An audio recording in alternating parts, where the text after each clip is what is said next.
بسم الله الرحمن الرحيم. ومن أحسن قولا ممن دعا إلى الله وعمل صالحا وقال إنني من المسلمين.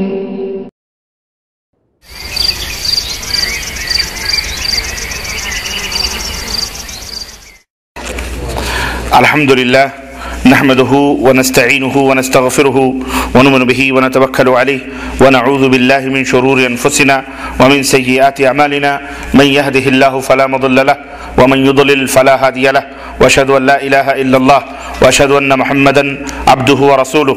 أما بعد فإن خير الحديث كتاب الله وخير الهدي هدي محمد صلى الله عليه وسلم وشر الأمور محدثاتها وكل محدثة بدعة وكل بدعة ضلالة وكل ضلالة في النار.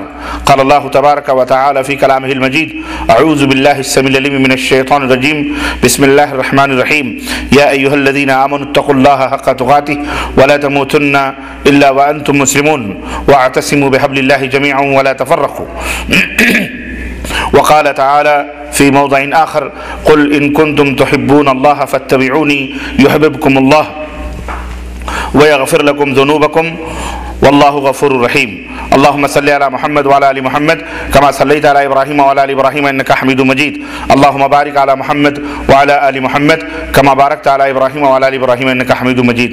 تمام قسم کی حمد و ثنا، کبریائی اور بڑائی اس اللہ عز و جل کے لیے لائق و زیبہ ہے جس نے ہمیں اور آپ کو پیدا فرمایا، اور بیش بہا درود و سلام اس ذات مبارکہ مطہرہ پر جن کا نام نامی اسم گرامی احمد مجتبیٰ محمد مصطفیٰ صلی اللہ علیہ وسلم.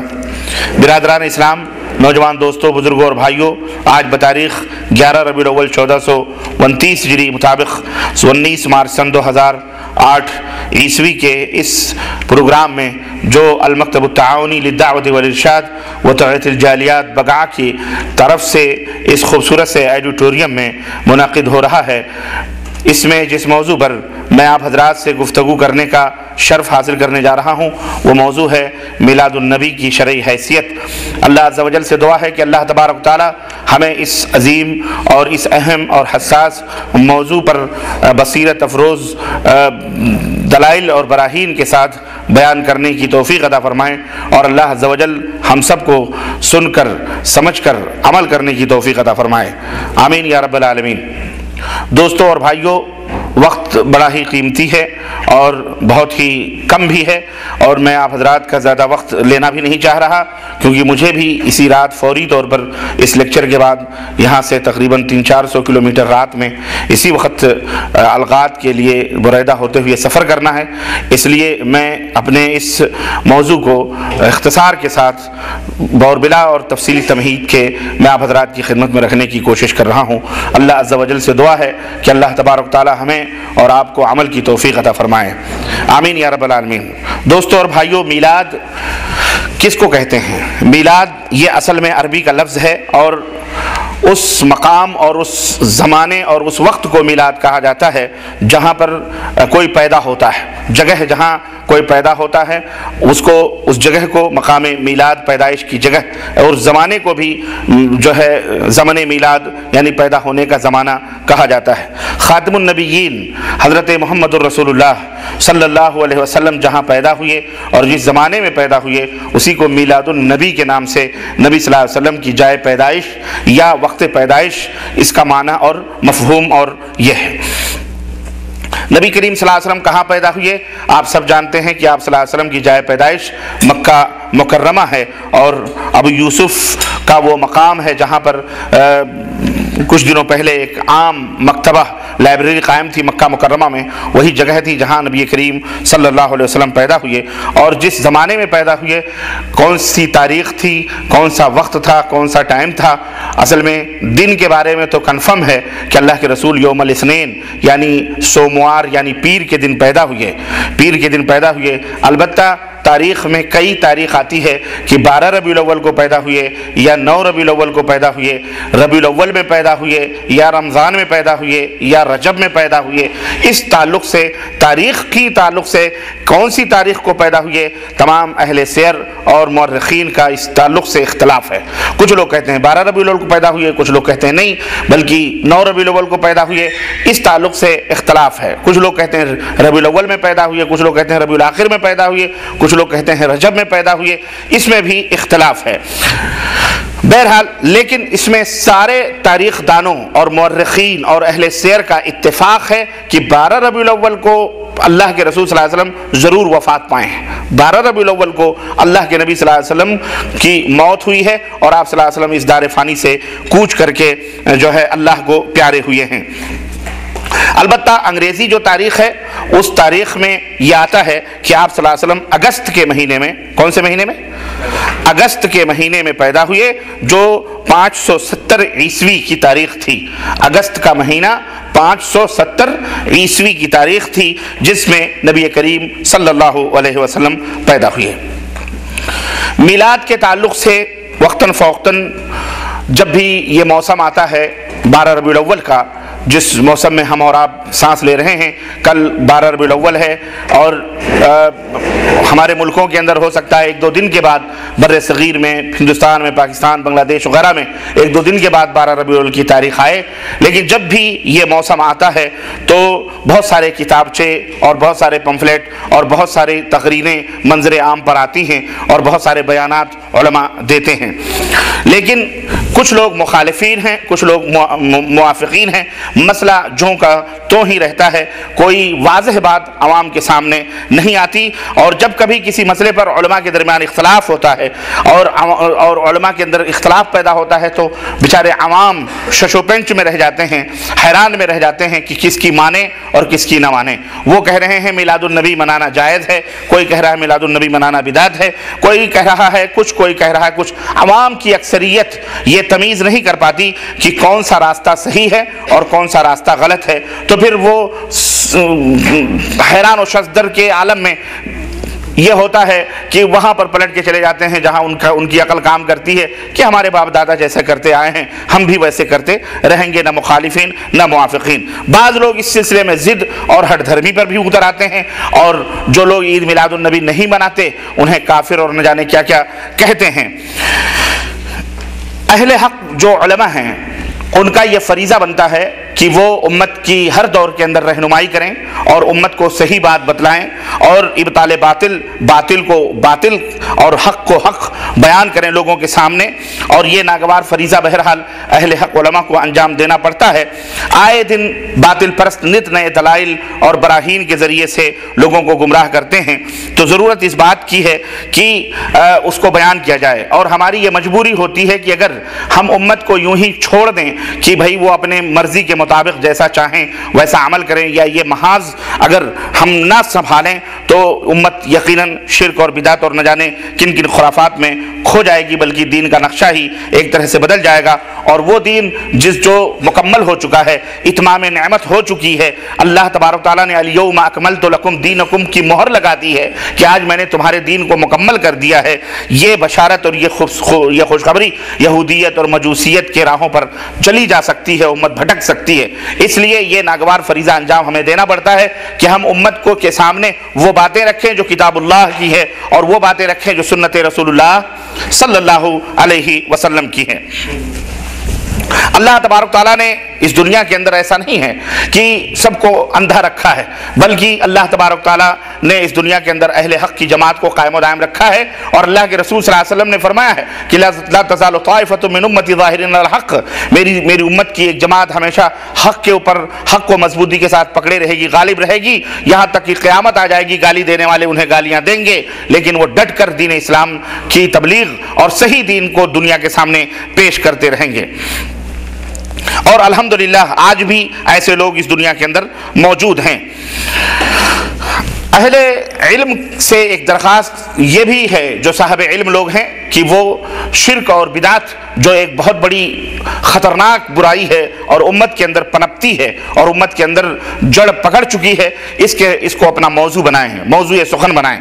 بہت سارے موضوعات ہیں، ان موضوعات کے تعلق سے بہت سارے لوگ بولتے رہتے ہیں، یہاں تک کہ اہل باطل بھی ان کے خلاف زبان کھولتے ہیں۔ مثال کے طور پر زناکاری ہے، بدکاری ہے، چوری ہے، ڈکیتی ہے، جھوٹ ہے، اور اسی طرح سے شراب ہے، اسی طرح سے یہ موضوعات جو منکرات ہیں ان کے خلاف بہت سارے لوگ آواز اٹھاتے ہیں اور بہت سارے لوگ تقریریں کرتے ہیں، تحریریں بھی ان کی آتی۔ اسی طرح سے اچھا رہنا چاہیے، اچھے اعمال کرنے چاہیے، اعمال کی یہ فضیلتیں ہیں، نماز کی یہ فضیلتیں ہیں، روزے کی یہ فضیلتیں ہیں، حج کی یہ فضیلتیں، اس تعلق سے بھی بہت سارے لوگ باتیں کرتے رہتے ہیں، یہاں تک کہ جنہیں آپ برا سمجھتے ہیں، جنہیں آپ گمراہ سمجھتے ہیں، جنہیں آپ اہل باطل سمجھتے ہیں، وہ بھی نماز کی تبلیغ، نماز کی اہمیت، نماز کے فضائل، نماز کے مقام، رمضان کے مقام، حج کے مقام، مرتبے بتاتے رہتے ہیں، ہے نا۔ لیکن یہ موضوع جو شرک و بدعت کا موضوع ہے، یہ بہت کم لوگ اس کے اوپر زبان کھولتے ہیں۔ یہ بہت خال کہیں کچھ ایسے لوگ نظر آئیں گے جو اس کے خلاف تلوار بن کر کے کھڑے ہوں، شمشیر برہ بن کر کے لوگوں کے سامنے ان باتوں کو واضح کرتے ہوں۔ یہ بہت کم لوگوں کے اندر یہ خاصیت موجود ہے، اور یہ الحمدللہ یہ شرف حاصل ہے اہل حق کو کہ وہ جہاں کہیں بھی تقریر کرتے ہیں وہ الحمدللہ اس موضوع کو ضرور رکھتے ہیں۔ اس دور میں چونکہ زیادتی شرک و بدعت کرنے والوں کی ہے، اکثریت شرک و بدعت کرنے والوں کی ہے، اور امت کی اکثریت شرک و بدعت میں ڈوب رہی ہے، اس لیے اہل علم کا یہ فریضہ بنتا ہے کہ وہ اس موضوع کو خاص طور سے اپنی تقریروں اور تحریروں کا موضوع بنائیں اور لوگوں کے سامنے بدعت بتائیں کہ بدعت یہ ہیں، شرکیات یہ ہیں۔ کیوں؟ یہ وہ خطرناک بیماریاں ہیں کہ جن کے ہوتے ہوئے کوئی بھی دوا فائدہ مند نہیں ہو سکتی، جیسے ایک کینسر کے ہوتے ہوئے کوئی بھی علاج فائدہ مند نہیں ہو سکتا، کوئی دوا کارگر نہیں ہو سکتی، ایسے ہی اعمال اور عقائد کے اندر شرک و بدعات کے ہوتے ہوئے کوئی بھی نماز، کوئی بھی روزہ، کوئی بھی حج، کوئی بھی زکوٰۃ، کوئی بھی نیکی، کوئی بھی خیر، کوئی بھی بھلائی اللہ تبارک تعالیٰ کے ہاں مردود قرار پاتی ہے اور وہ اس کی کوئی اہمیت نہیں ہوتی۔ اللہ نے فرمایا وَقَدِمْنَا إِلَىٰ مَا عَمِلُوا فَجَعَلْنَاهُ هَبَاءً مَنْثُورًا، لوگوں نے اعمال پیش کیے، لوگوں نے بڑے بڑے اعمال پیش کیے، لیکن ہم نے انہیں ریت کے ذروں کی طرح اڑا دیا، یعنی ان کی کوئی اہمیت اللہ تبارک تعالیٰ کے ہاں نہیں ہوتی۔ اسی لیے اللہ تعالیٰ نے فرمایا کہ ان اللہ لا یغفر ان یشرک بہ ویغفر ما دون ذلک لمن یشاء، اللہ تمام گناہوں کو تمہارے لیے چاہے معاف کر دے، لیکن اگر نہیں معاف کرے گا تو شرک باللہ کو نہیں معاف کرے گا۔ تو یہ وہ موضوعات ہیں کہ امت کے سامنے کھول کر کے بیان کیے جائیں، اور شیطان نے امت کے دلوں کے اندر، لوگوں کے دلوں کے اندر بھی بعض لوگوں کے اس شرک کو، اس بدعت کو بڑے ہی حسین اور بڑے ہی خوبصورت انداز سے مزین اور آراستہ کر کے بٹھا بھی دیا ہے۔ نہیں یہ نہ چھوڑنا، نہیں اس سے نہ ہٹنا۔ کیوں؟ شیطان کو پتا ہے کہ اس مدعے پر ہم اس کو بٹھا کے رکھیں گے اور یہ زہر اس کے دل میں رہے گا، اس کے عقیدے میں رہے گا، تو اس کا کوئی بھی عمل اللہ تعالیٰ کے ہاں قابل قبول نہیں ہوگا۔ اس لیے شیطان اسی کے اوپر زیادہ زور لگاتا ہے۔ تو میرے عزیزوں، میرے دوستوں اور بھائیوں، آج کی یہ مجلس اور یہ محفل اس ناحیے سے بڑی مبارک ہے کہ آج ہم ایک اہم موضوع کو سن رہے ہیں جو امت کے اندر گھر کر چکا ہے، اور یہ میلاد النبی کے نام پر جو کچھ ہمارے ملکوں کے اندر ہوتا ہے، اس کی شرعی حیثیت کیا ہے، اس کا شریعت اسلامیہ میں اس کا مقام کیا ہے، اس کا حکم کیا ہے، اس کو ہم یہاں سننے کے لیے بیٹھے ہوئے ہیں۔ اللہ کے رسول صلی اللہ علیہ وسلم نے فرمایا کہ بعض قرآن پڑھنے والے ایسے بھی ہیں، قرآن پڑھتے ہیں لیکن پڑھنے والے پر قرآن خود لعنت بھیجتا ہے، پڑھنے والے پر خود قرآن لعنت بھیجتا ہے۔ کیوں؟ اس لیے کہ وہ قرآن پڑھتا ہے لیکن قرآن کے مطابق اس کا عمل نہیں ہوتا ہے، قرآن کے تقاضے کو وہ پورا نہیں کرتا ہے، وہ اس خوش فہمی میں رہتا ہے کہ میں تو قرآن پڑھ رہا ہوں، خلاص میں تو بڑا اچھا کام کر رہا ہوں، بڑا نیک کا کام کر رہا ہوں، لیکن اسے یہ پتہ نہیں ہوتا کہ قرآن جو ہے اس کے اوپر خود لعنت بھیجتا ہے۔ تو اب آپ اس سے اندازہ لگائیں، کیوں؟ اس لیے کہ قرآن کو صحیح ڈھنگ سے نہیں پڑھتا، قرآن کے مطابق عمل نہیں کرتا۔ ایسے ہی دنیا کے اندر بہت سارے اعمال ہیں کہ انسان کرتا ہے، خوش رہتا ہے کہ بڑا اچھا عمل ہے، بڑے اچھے اعمال کرتے ہیں، لیکن اللہ کی لعنت ایسے اعمال کرنے والوں کے اوپر ہوتی ہے۔ کیوں؟ اس لیے کہ وہ سنت کے مطابق، اللہ کے فرمان اور رسول کے فرمان کے مطابق اس کا عمل نہیں ہوتا ہے۔ اس طرح سے اس عمل کرنے والے پر اللہ اور اس کے رسول کی لعنت ہوتی ہے۔ اس لیے میرے عزیزوں، میرے دوستوں اور بھائیوں، ہمیں ہر عمل کرنے سے پہلے یہ دیکھ لینا چاہیے کہ یہ عمل اللہ کے نبی صلی اللہ علیہ وسلم نے ہمیں بتلایا ہے، صحابہ کرام رضوان اللہ علیہم اجمعین سے یہ چیز ثابت ہے کہ نہیں ثابت ہے، تب ہمیں وہ عمل کرنا چاہیے، اس سے پہلے ہمیں جرأت نہیں کرنی چاہیے۔ آج جتنی بدعتیں اور لغویات مسلمانوں میں رائج ہیں، ان کا بنیادی سبب کیا ہے؟ ان کا بنیادی سبب یہی ہے کہ وہ سنت رسول، حکم رسول اور حکم اللہ سے بالکل دور ہیں، اور جو ہے اللہ اور اس کے رسول کے احکام کو انہوں نے نظر انداز کر دیا ہے۔ کسی کام کو کرتے وقت ایک لمحے کے لیے بھی اگر وہ انسان سوچے اور دیکھے کہ مجھے یہ عمل کرنا ہے، اور تو پھر ہمیں یہ دیکھنا ہے کہ اللہ نے حکم دیا ہے کہ نہیں، رسول اللہ صلی اللہ علیہ وسلم نے حکم دیا ہے کہ نہیں۔ اگر وہ سوچ لے تو یقیناً وہ تحقیق کرے گا، تفتیش کرے گا، تلاش کرے گا، تب جا کر کے کسی نتیجے تک پہنچ سکتا ہے۔ مثال کے طور پہ یہ میلاد لے لیں۔ میلاد آدمی کرتا ہے، اگر آپ اس سے پوچھیں آپ کیوں کرتے ہو، کہ تو ہمیں اللہ کے نبی سے محبت ہے۔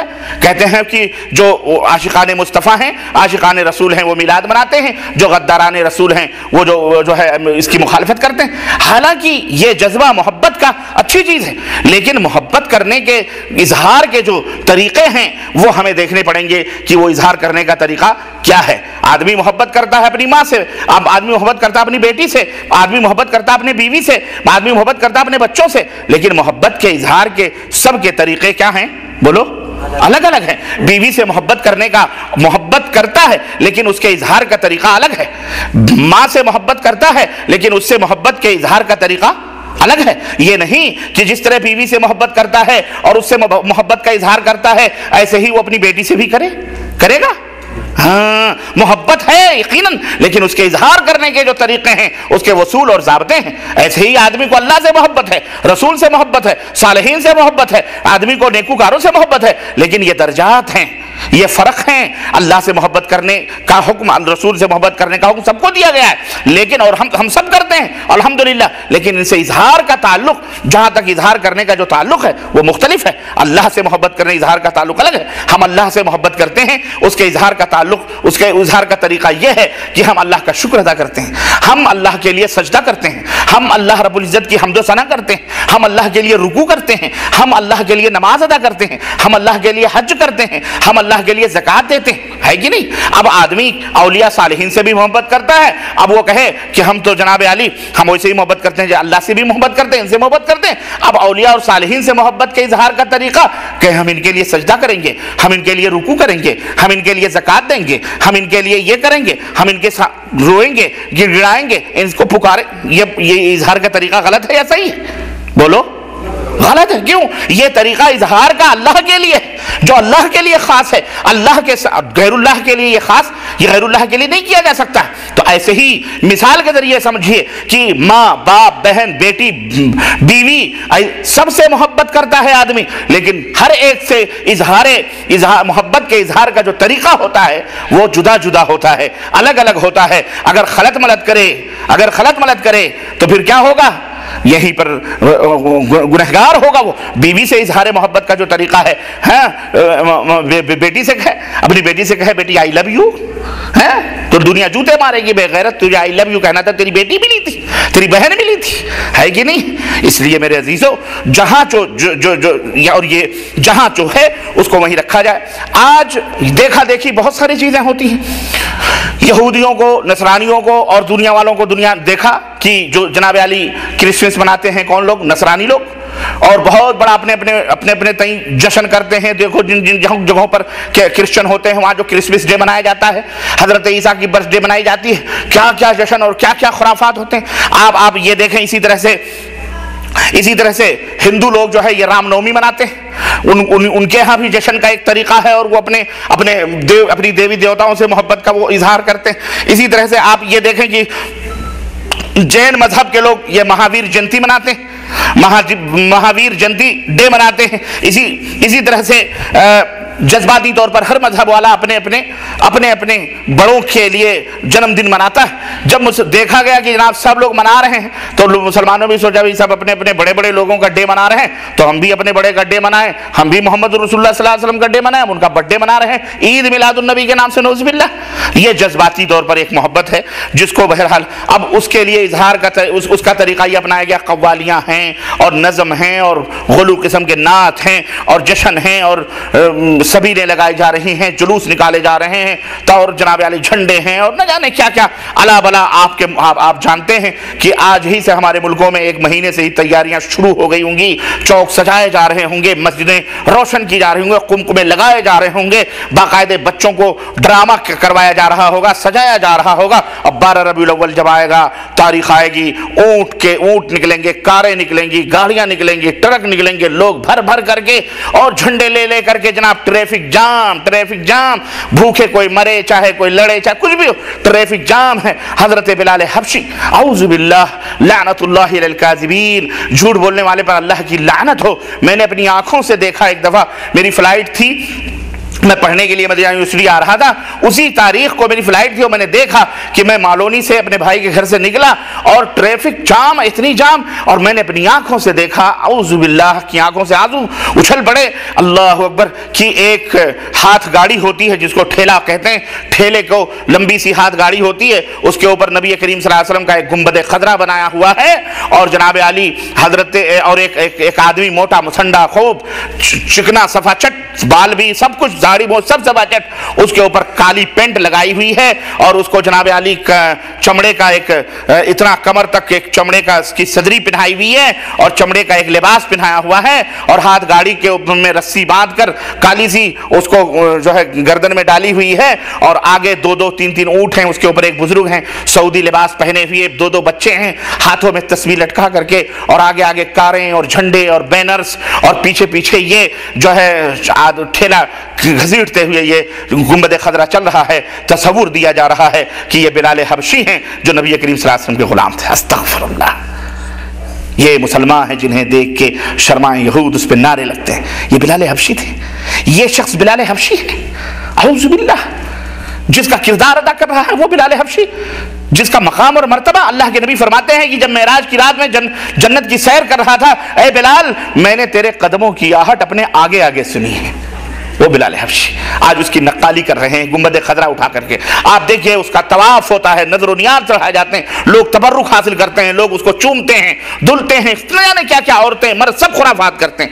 یہ مسلمان اس طرح سے عید میلاد النبی کا جشن ہمارے ملکوں کے اندر بہرحال منایا جاتا ہے، گھر میں روشنی، مسجدوں میں روشنی، میلاد خوانیاں ہو رہی ہیں، قوالیاں ہو رہی ہیں، اور جو ہے بڑے موٹے مسنڈے مولوی جناب علی اپنے لبوں کو پانوں سے سرخ کر کے اور خوب سرمے لگا کر اور زلفیں سنوار کر اور گلوں میں رومال ڈال کر رنگ برنگے گیروے اور ہرے کلر کی ٹوپیاں اور مفلریں لگا کے بیٹھ کے چلا رہے ہوتے ہیں، جشن عید میلاد النبی مناؤ اور یہ کرو وہ کرو، شورا پڑھ رہے ہوتے ہیں اور لوگ جھوم رہے ہوتے ہیں، ہے کہ نہیں؟ استغفر اللہ۔ اور آج کل تو باقاعدہ ٹی ویوں پر بھی اور کیسٹوں کے اندر بھی ہاں بولو مرحبا، کندھے اچکا کر، کمر ہلا کر کے، مائکوں کو لے کر کے گانے گاتے ہیں، لائٹنگ کے ذریعے سے عورت مرد کو سب کو جھمایا جاتا ہے، بولو مرحبا، نبی کی پیدائش مرحبا، جشن عید میلاد۔ ہم نے سی ڈی دیکھی، مرحبا، بڑے فاسق و فاجر خبیث قسم کے، اب تو باقاعدہ پہلے قوال ہوتے تھے، درمنڈے ہوتے تھے، اب تو باقاعدہ داڑھیاں رکھ کر کے جناب علی ٹوپیاں لگا کر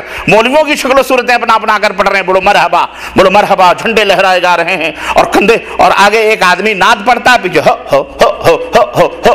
ہو کی ڈرامے بازیاں ہو رہی ہیں، ناٹک ہو رہے ہیں، میوزک کی شکلیں نکالی جا رہی ہیں۔ یہ سب فراڈی پاکھنڈی، یہ سب اگر بغیر توبہ مر جہنم کے کندے بدعتی مشرک قسم کے لوگ ہیں۔ اللہ تعالیٰ ایسے شیطانوں اور ایسے ابلیسوں سے اللہ اس امت کو محفوظ رکھے، بولو آمین۔ یہ وہ لوگ ہیں جو اب پیسے نوٹ برسائے جا رہے ہیں، جناب علی نوٹ برسائے جا رہے ہیں، کوئی 5 سال کا بچہ لا کر کے اس کے جو ہے طرز پر پڑھائی جا رہی ہے، کوئی اس کی نظم پڑھائی جا رہی ہے، گانوں کی طرف۔ میں نے بھیونڈی کے اندر دیکھا، بامبے میں، اللہ کی قسم، خانہ کعبہ کا غلاف پورا خانہ کعبہ بنا کر اور ہری پٹیاں، یہ نوجوان اور گانوں کی جو ہے فحش گانوں کی میوزکوں پر قوالیاں گا کر کے خانہ کعبہ کے غلاف کے نیچے ڈینس کر رہے ہیں، اعوذ باللہ۔ اور لڑکے، یہ لونڈے، چھوٹے بڑے چھوکرے، عورتیں چاروں طرف بیٹھ کھڑی ہوئی ہیں لائن لگائے، یہ عرق گلاب رش وہ لے کر کے ان کے چہروں پر، خوبصورت لڑکیوں کے چہروں پر رش کر رہے ہیں۔ دیکھو یہ میلاد النبی ہے، یہ جشن منایا جا رہا ہے، یہ ساری سب عیاشیت اور ساری سب زناکاری اور بدکاری کے وسائل اور ذرائع ہیں، اس کا اسلام سے کوئی تعلق نہیں۔ کل پرسوں ہمارے ملکوں کے اندر یہ تاریخ آنے والی ہے، اگر کسی شیطان نے ایک پتھر پھینک دیا ہندو مسلم رائٹ ہو جائے گا کہ نہیں ہو جائے گا؟ کتنی خونے جا مولوی تو کار میں بیٹھ کے کھسک جائے گا، مولوی کار میں بیٹھتا ہے، ایئر کنڈیشن کار میں، شیشے بند، جہاں فساد ہوا وہ فوری طور پر اپنے اڈے پہ پہنچ جاتا ہے۔ پٹتا کون ہے؟ یہ عوام پبلک بے گناہ، لیکن یہ عوام پبلک بے گناہ نہیں ہے، یہ بھی بہت مورخ ہے، ہاں عیاش ذہنیت ہے، اپنے مزے لینے کے لیے اپنے دین سمجھتے ہیں، اسلام سمجھتے ہیں، حالانکہ یہ سب اسلام کا اس سے کوئی تعلق اور کوئی رشتہ نہیں۔ اس لیے میرے عزیزو ضرورت اس بات کی ہے کہ آج جو لوگ اس تاریخ کی مخالفت کرتے ہیں اور کہتے ہیں کہ لوگوں نبی کا برتھ ڈے یہ حرام ہے، نبی نے برتھ ڈے نہیں منایا، رسول نے اپنا برتھ ڈے جنم دن نہیں منایا، عید میلاد النبی نے، آج ان کو کہا جاتا ہے یہودیوں کے ایجنٹ ہیں، یہ اسرائیل کے ایجنٹ ہیں، یہ امریکہ کے ڈالر کے بکاؤ غلام ہیں، ہاں امریکہ نے انہیں پالا اور پوسا ہے۔ سیعلمون غداً، کل جانیں گے یہ من الکذاب الاشر، کون ہے بدماش جھوٹا، کل انہیں پتہ چلے گا کہ کون شر پسند جھوٹا ہے، کل قیامت کے دن جب پردہ اٹھے گا، جب پتہ چلے گا۔ اللہ تعالی ہمیں ایسے شر پسندوں سے محفوظ رکھے۔ اہل حق کو ہمیشہ تیار رہنا چاہیے گالیوں کے سہنے کے لیے، اور صرف گالیاں ہی نہیں بلکہ گولیوں کے بھی سہنے کے لیے اپنے سینوں کو کھول کر کھڑا رہنا چاہیے، کیونکہ اہل باطل نے کبھی معاف نہیں کیا ہے۔ جب دلائل اور براہین کے سامنے ان کا زور ختم ہوتا ہے تو پھر لاٹھی اور ڈنڈے اور گالی اور گلوچ ہی نہیں بلکہ جناب علی گولیوں کے اوپر بھی آ جاتے ہیں، بم پر بھی آ جاتے ہیں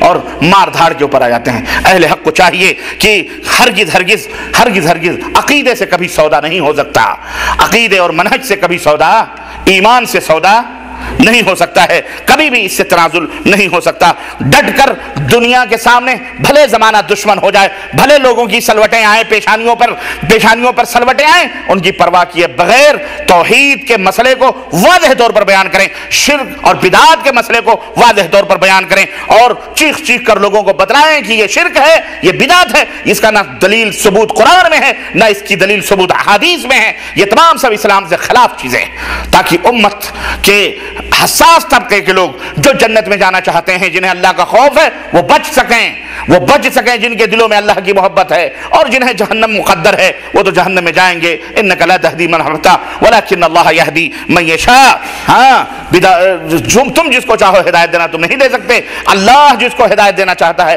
وہی ہدایت پہ آتا ہے۔ اس لیے بدعات اور خرافات پر تنقید کی جائے، کھلے طور پر بحث کی جائے، اور بغیر کسی اس کے، لوگ کہتے ہیں کہ جی یہ توحید اور سنت کی بات کر کے امت کے اندر پھوٹ ڈالنا چاہتے ہیں، اشتعال انگیز باتیں کرتے ہیں، بڑی سخت باتیں کرتے ہیں، یہ لوگ مسلمانوں کے سامنے یہ بیان کرتے ہیں کہ جناب رسول اللہ صلی اللہ علیہ وسلم کو گالیاں دیتے ہیں، گستاخ ہیں، اور یہ ہیں، ان کی قطعاً کوئی پرواہ نہ کی جائے، یہ کہنے ہیں بکنے دو، یہ مریض ہیں، دلوں کے مریض ہیں، ان کی طرف دھیان نہ دی جائے۔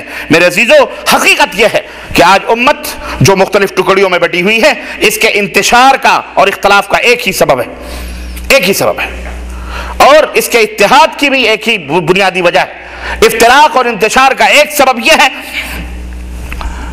کہ یہ امت کی کثیر تعداد بدعت اور شرک کے اندر ملوث ہے، بدعت اور شرک کے اندر ملوث ہے، اس لیے اس کے اندر انتشار ہے۔ اگر اس کے اندر توحید آ جائے، اگر اس کے اندر سنت کا جذبہ پیدا ہو جائے، اللہ کی قسم پوری امت کے اندر اتفاق اور اتحاد پیدا ہو جائے گا، پوری امت متحد ہو سکتی ہے۔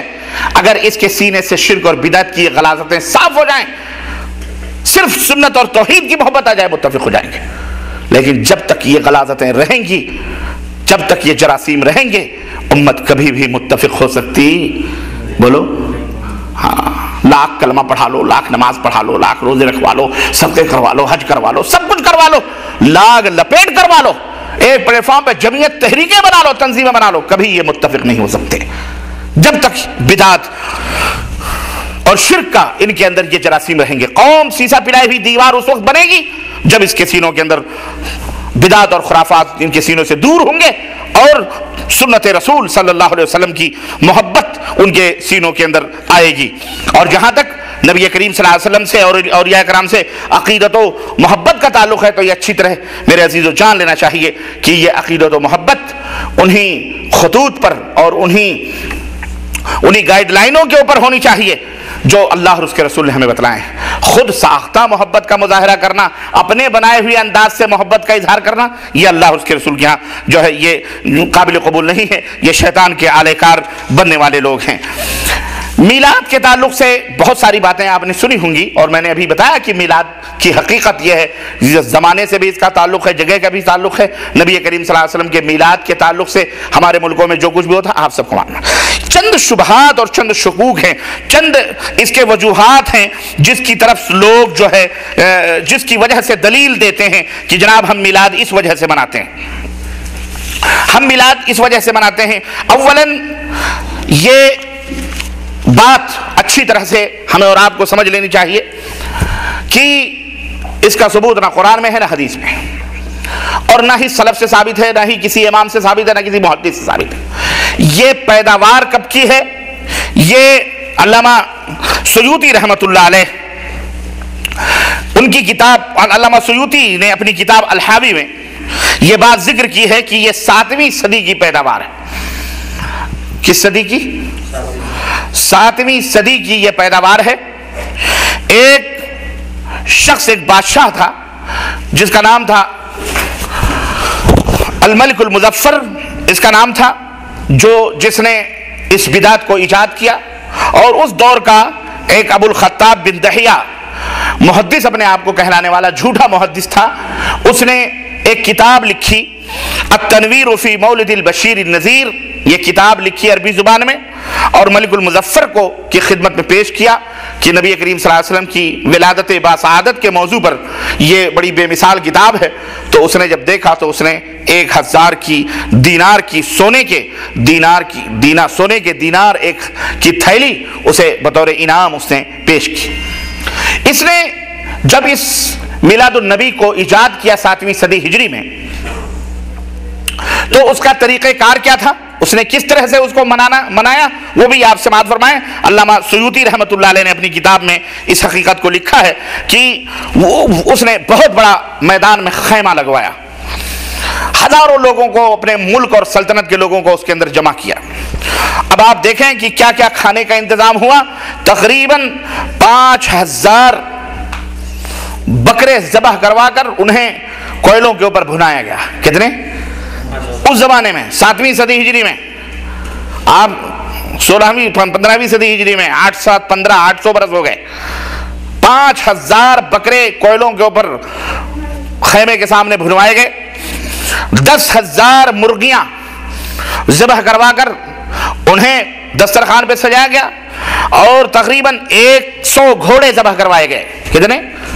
100 گھوڑے ذبح کروا کر، اور اسی طرح سے ایک میٹھا ہوتا ہے 1000 تقریباً 100,000 تقریباً 1,00,000 زبیدی بنائی گئی اور لوگوں کے سامنے پیش کی گئی، اور اسی طرح سے 30,000 حلوے کی سینیاں تیار کی گئیں، اور باقاعدے جو ہے رات سے لے کر صبح تک، فجر تک باقاعدے صوفیوں کو اور بڑے بڑے لوگوں کو جمع کیا گیا، اور درویش آئے، ناچنے والوں کے ساتھ رقص شروع ہوا، قوالیاں شروع ہوئیں، اور دف بجائے گئے، اور گانے اور بجانے کی چیزیں، اور بادشاہ بھی ان کے ساتھ جھومنا اور ناچنا اس نے شروع کیا۔ اور اس طرح یہ منظر جو باطل حفلہ تھا، جلسہ تھا، اس طرح فجر تک یہ چلتا رہا، اور ناچنے گانے والے چلتے رہے، اور نام دیا گیا اس کو نبی کریم صلی اللہ علیہ وسلم کی ولادت باسعادت کا جشن عید میلاد النبی۔ اس کو نبی کریم صلی اللہ علیہ وسلم کی ولادت سے اس کو منسوب کیا گیا۔ یہ اس کی تاریخ کی ابتدائی تاریخ ہے، اس سے کوئی مائیکل انکار نہیں کر سکتا۔ یہ جو میلاد منانے والے ہیں ان سے بھی پوچھو تو یہ بھی یہی بتائیں گے۔ ایسا نہیں کہ ہم نے، یہ ہمارے باپ کی تاریخ نہیں ہے، نہ ہم نے اپنے گھر سے اس تاریخ کو مرتب کیا ہے۔ علامہ سیوطی رحمۃ اللہ علیہ نے اپنی کتاب الحاوی کے اندر اس واقعے کو مکمل طور پر ذکر کیا ہے۔ اگر کوئی شخص یہ کہتا ہے کہ جناب علی ہم میلاد مناتے ہیں، چلو ہم ناچ گانے نہیں کرتے، قوالیاں نہیں کرتے، یہ نہیں کرتے، وہ کرتے، ہم تو صرف قرآن پڑھتے ہیں، حدیث پڑھتے ہیں، نبی صلی اللہ علیہ وسلم کی سیرت بیان کرتے ہیں، مولوی صاحب آتے ہیں، مولود پڑھ کے چلے جاتے ہیں، پھر مٹھائی اٹھائی تقسیم ہو جاتی ہے، تو یہ کم از کم چلو یہ بدعت صحیح، لیکن یہ جو قرآن پڑھا جا رہا ہے، یہ جو کچھ ہو رہا ہے، اس کے اوپر تو ہمیں اجر تو ملے گا نا، ہمیں تو کم از کم ثواب ملے گا۔ یہ کہہ سکتا ہے، کوئی آدمی اعتراض کر سکتا ہے، ایک شبہ پیدا ہو سکتا ہے کہ ہم قرآن پڑھ رہے ہیں، کم از کم ہم حدیث پڑھ رہے ہیں، اللہ کے نبی کا ذکر کر رہے ہیں، سیرت نبی کا ذکر کر رہے ہیں، تو آخر ہم اس پہ گناہ گار کیسے ہو گئے؟ ہمیں تو ثواب ملنا چاہیے، اور ملے گا ہی، ہمیں اللہ دے گا، کیونکہ یہ نیکی کے کام ہے، لوگوں کو ہم بلا رہے ہیں، کھانا کھلا رہے ہیں، پانی پلا رہے ہیں، تو یہ کھانا کھلانا پانی پلانا اچھی چیز ہے، تو اس میں ہمیں گناہ کیسے ملے گا؟ یہ ایک سوال، ایک شبہ ہے۔ میں آپ سے پوچھوں کہ آپ یہ بتائیں کہ اگر کوئی آدمی نماز بلا وقت پڑھے، مثلا یہ عشاء کا وقت ہے، اس میں فجر کی نماز پڑھے، اس کی نماز ہو جائے گی؟ کیوں نہیں ہوگی؟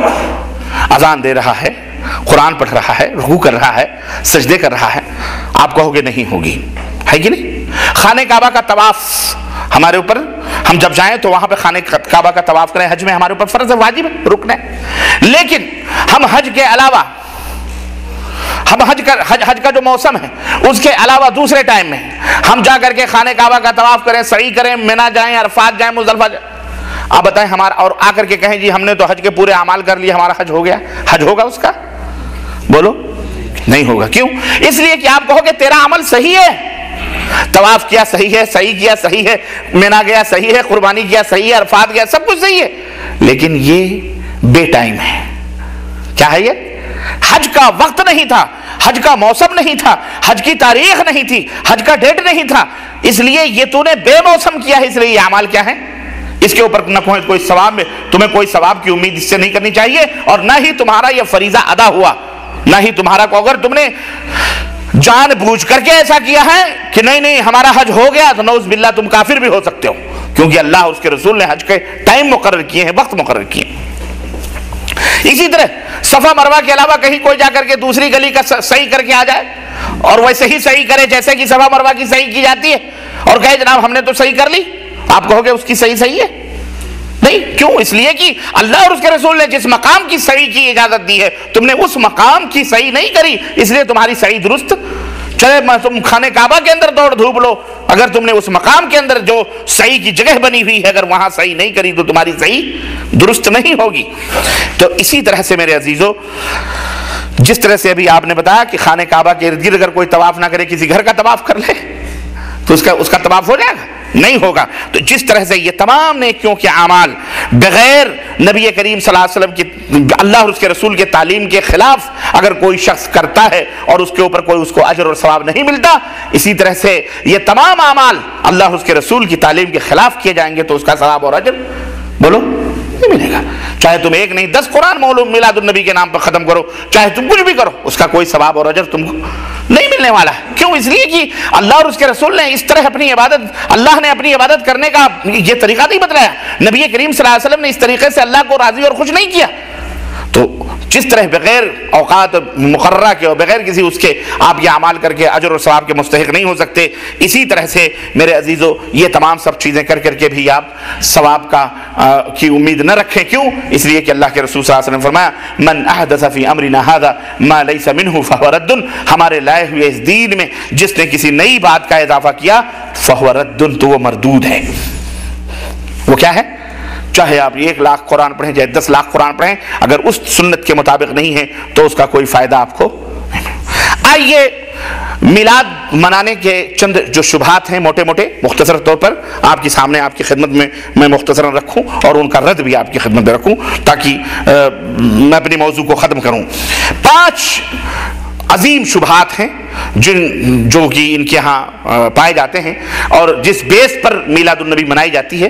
حالانکہ جب اس کی ابتدا ہوئی، اسٹارٹنگ ہوئی تو اس کی کوئی دلیل نہیں تھی، جذباتی طور پر لوگوں نے منایا تو ہم بھی منا رہے ہیں۔ بعد میں جب مناتے کہتے ہیں نا کہ ایک آدمی اگر خود جھوٹ بولا ہو اور اس جھوٹ کو 10 دفعہ اگر وہ 10 دفعہ دہرا لے اور 10 دفعہ 10 جگہوں پہ بیان کر دے تو جھوٹ بولنے والے کو بھی، جس نے خود بنایا ہے، اس کو بھی شک ہو جاتا ہے کہ یہ جھوٹ ہے یا صحیح سچ، وہ خود اس کے اوپر یقین ہو جاتا ہے کہ جو میں بول رہا ہوں صحیح بول رہا ہوں۔ ایسے ہی یہ غلط بات کو جب پھیلا دی گئی تو اب اس کے لیے دلائل اور براہین جب مقابلہ ہوا کہ نہیں یہ تو شرک ہے، یہ بدعت ہے، تو اب شیطان نے کہا نہیں، اب اس کے لیے دلائل ڈھونڈنا ضروری، اب اس کے لیے دلائل اور ثبوت کہاں سے ملے؟ اب وہ قرآن کریم کو اس کو انہوں نے پلٹ سلٹ کر کے اور ادھر ادھر سے کہاں کا کہاں کا اینٹ کہاں کا توڑا، بھانمتی سے رشتہ جوڑا، کہاں کی بات کہاں سے ملا کر کے دلیل کے طور پر پیش کی جاتی ہے۔ میں آپ کو 2-4 دلیلیں دیتا ہوں اور اس کے بعد اس کی رد بھی آپ کی خدمت میں رکھتا ہوں۔ نمبر 1 شبہہ یہ پیش کیا جاتا ہے کہ جناب علی ہم جو میلاد النبی مناتے ہیں اس میں نبی کریم صلی اللہ علیہ وسلم کے حسب اور نسب کو سنتے ہیں اور نبی کریم صلی اللہ علیہ وسلم کی تعریف و توصیف ہی ہوتی ہے اور اس میں اور کچھ نہیں ہوتا ہے، اس لیے یہ غلط تو نہیں ہے، نمبر 1۔ نمبر 2 کہا جاتا ہے کہ نبی کریم صلی اللہ علیہ وسلم کی ولادت کی خوشی ہوتی ہے، چونکہ آپ صلی اللہ علیہ وسلم پیدا ہوئے اس لیے ہم اس خوشی میں یہ جشن مناتے ہیں، کیونکہ اس سے نبی کی محبت کا اظہار ہوتا ہے اور نبی سے محبت یہ ایمان کے اندر کمال پیدا ہوتا ہے، ایمان کے اندر زیادتی پیدا ہوتی ہے، نبی سے محبت کرنے کا ہم کو حکم دیا گیا ہے، تو یہ محبت رسول کے اظہار کا ایک طریقہ ہے۔ نمبر 3 تیسری بات کہتے ہیں کہ جناب علی ہم اس میں کھانا پانی کھلاتے ہیں اور کھانا پانی کھلاتے اور پلاتے ہیں تو اس میں اللہ اور اس کے رسول نے بڑا اجر رکھا ہے، تو ہمیں اجر و ثواب کی امید سے یہ کرتے ہیں۔ چوتھا شبہہ یہ پیش کیا جاتا ہے کہ چونکہ اللہ کا ذکر اس کے اندر ہوتا ہے اور قرآن پڑھا جاتا ہے، نبی صلی اللہ علیہ وسلم کے اوپر درود پڑھی جاتی ہے، اس لیے یہ بڑی مقدس اور مبارک مجلس ہوتی ہے، اس لیے ہم اس کو کرتے ہیں اور اس میں ہمیں اجر و ثواب ملے گا۔ یہ 5 علت اور 5 اسباب ہیں، شبہات ہیں، جن کی وجہ سے خاص طور سے موٹے موٹے جو یہ پیش کر کے لوگوں کو دلیلوں کے طور پر پیش کیا جاتا۔ آئیے اب ان کا رد دیکھیے۔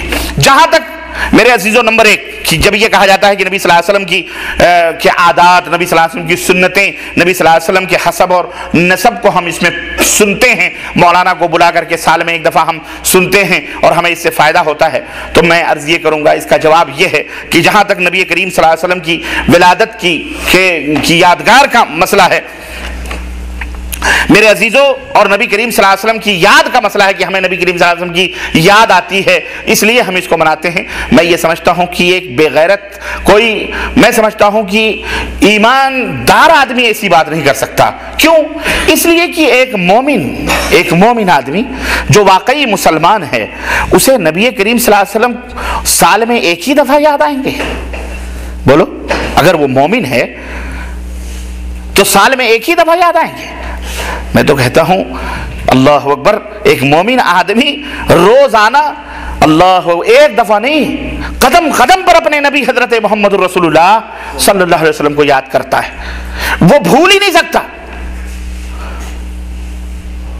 صبح سے لے کر شام تک 5 وقت کی نمازیں پڑھتا ہے، جہاں اشہد ان لا الہ الا اللہ کی صدائیں گونجتی ہیں وہیں اشہد ان محمد رسول اللہ آواز آتی ہے۔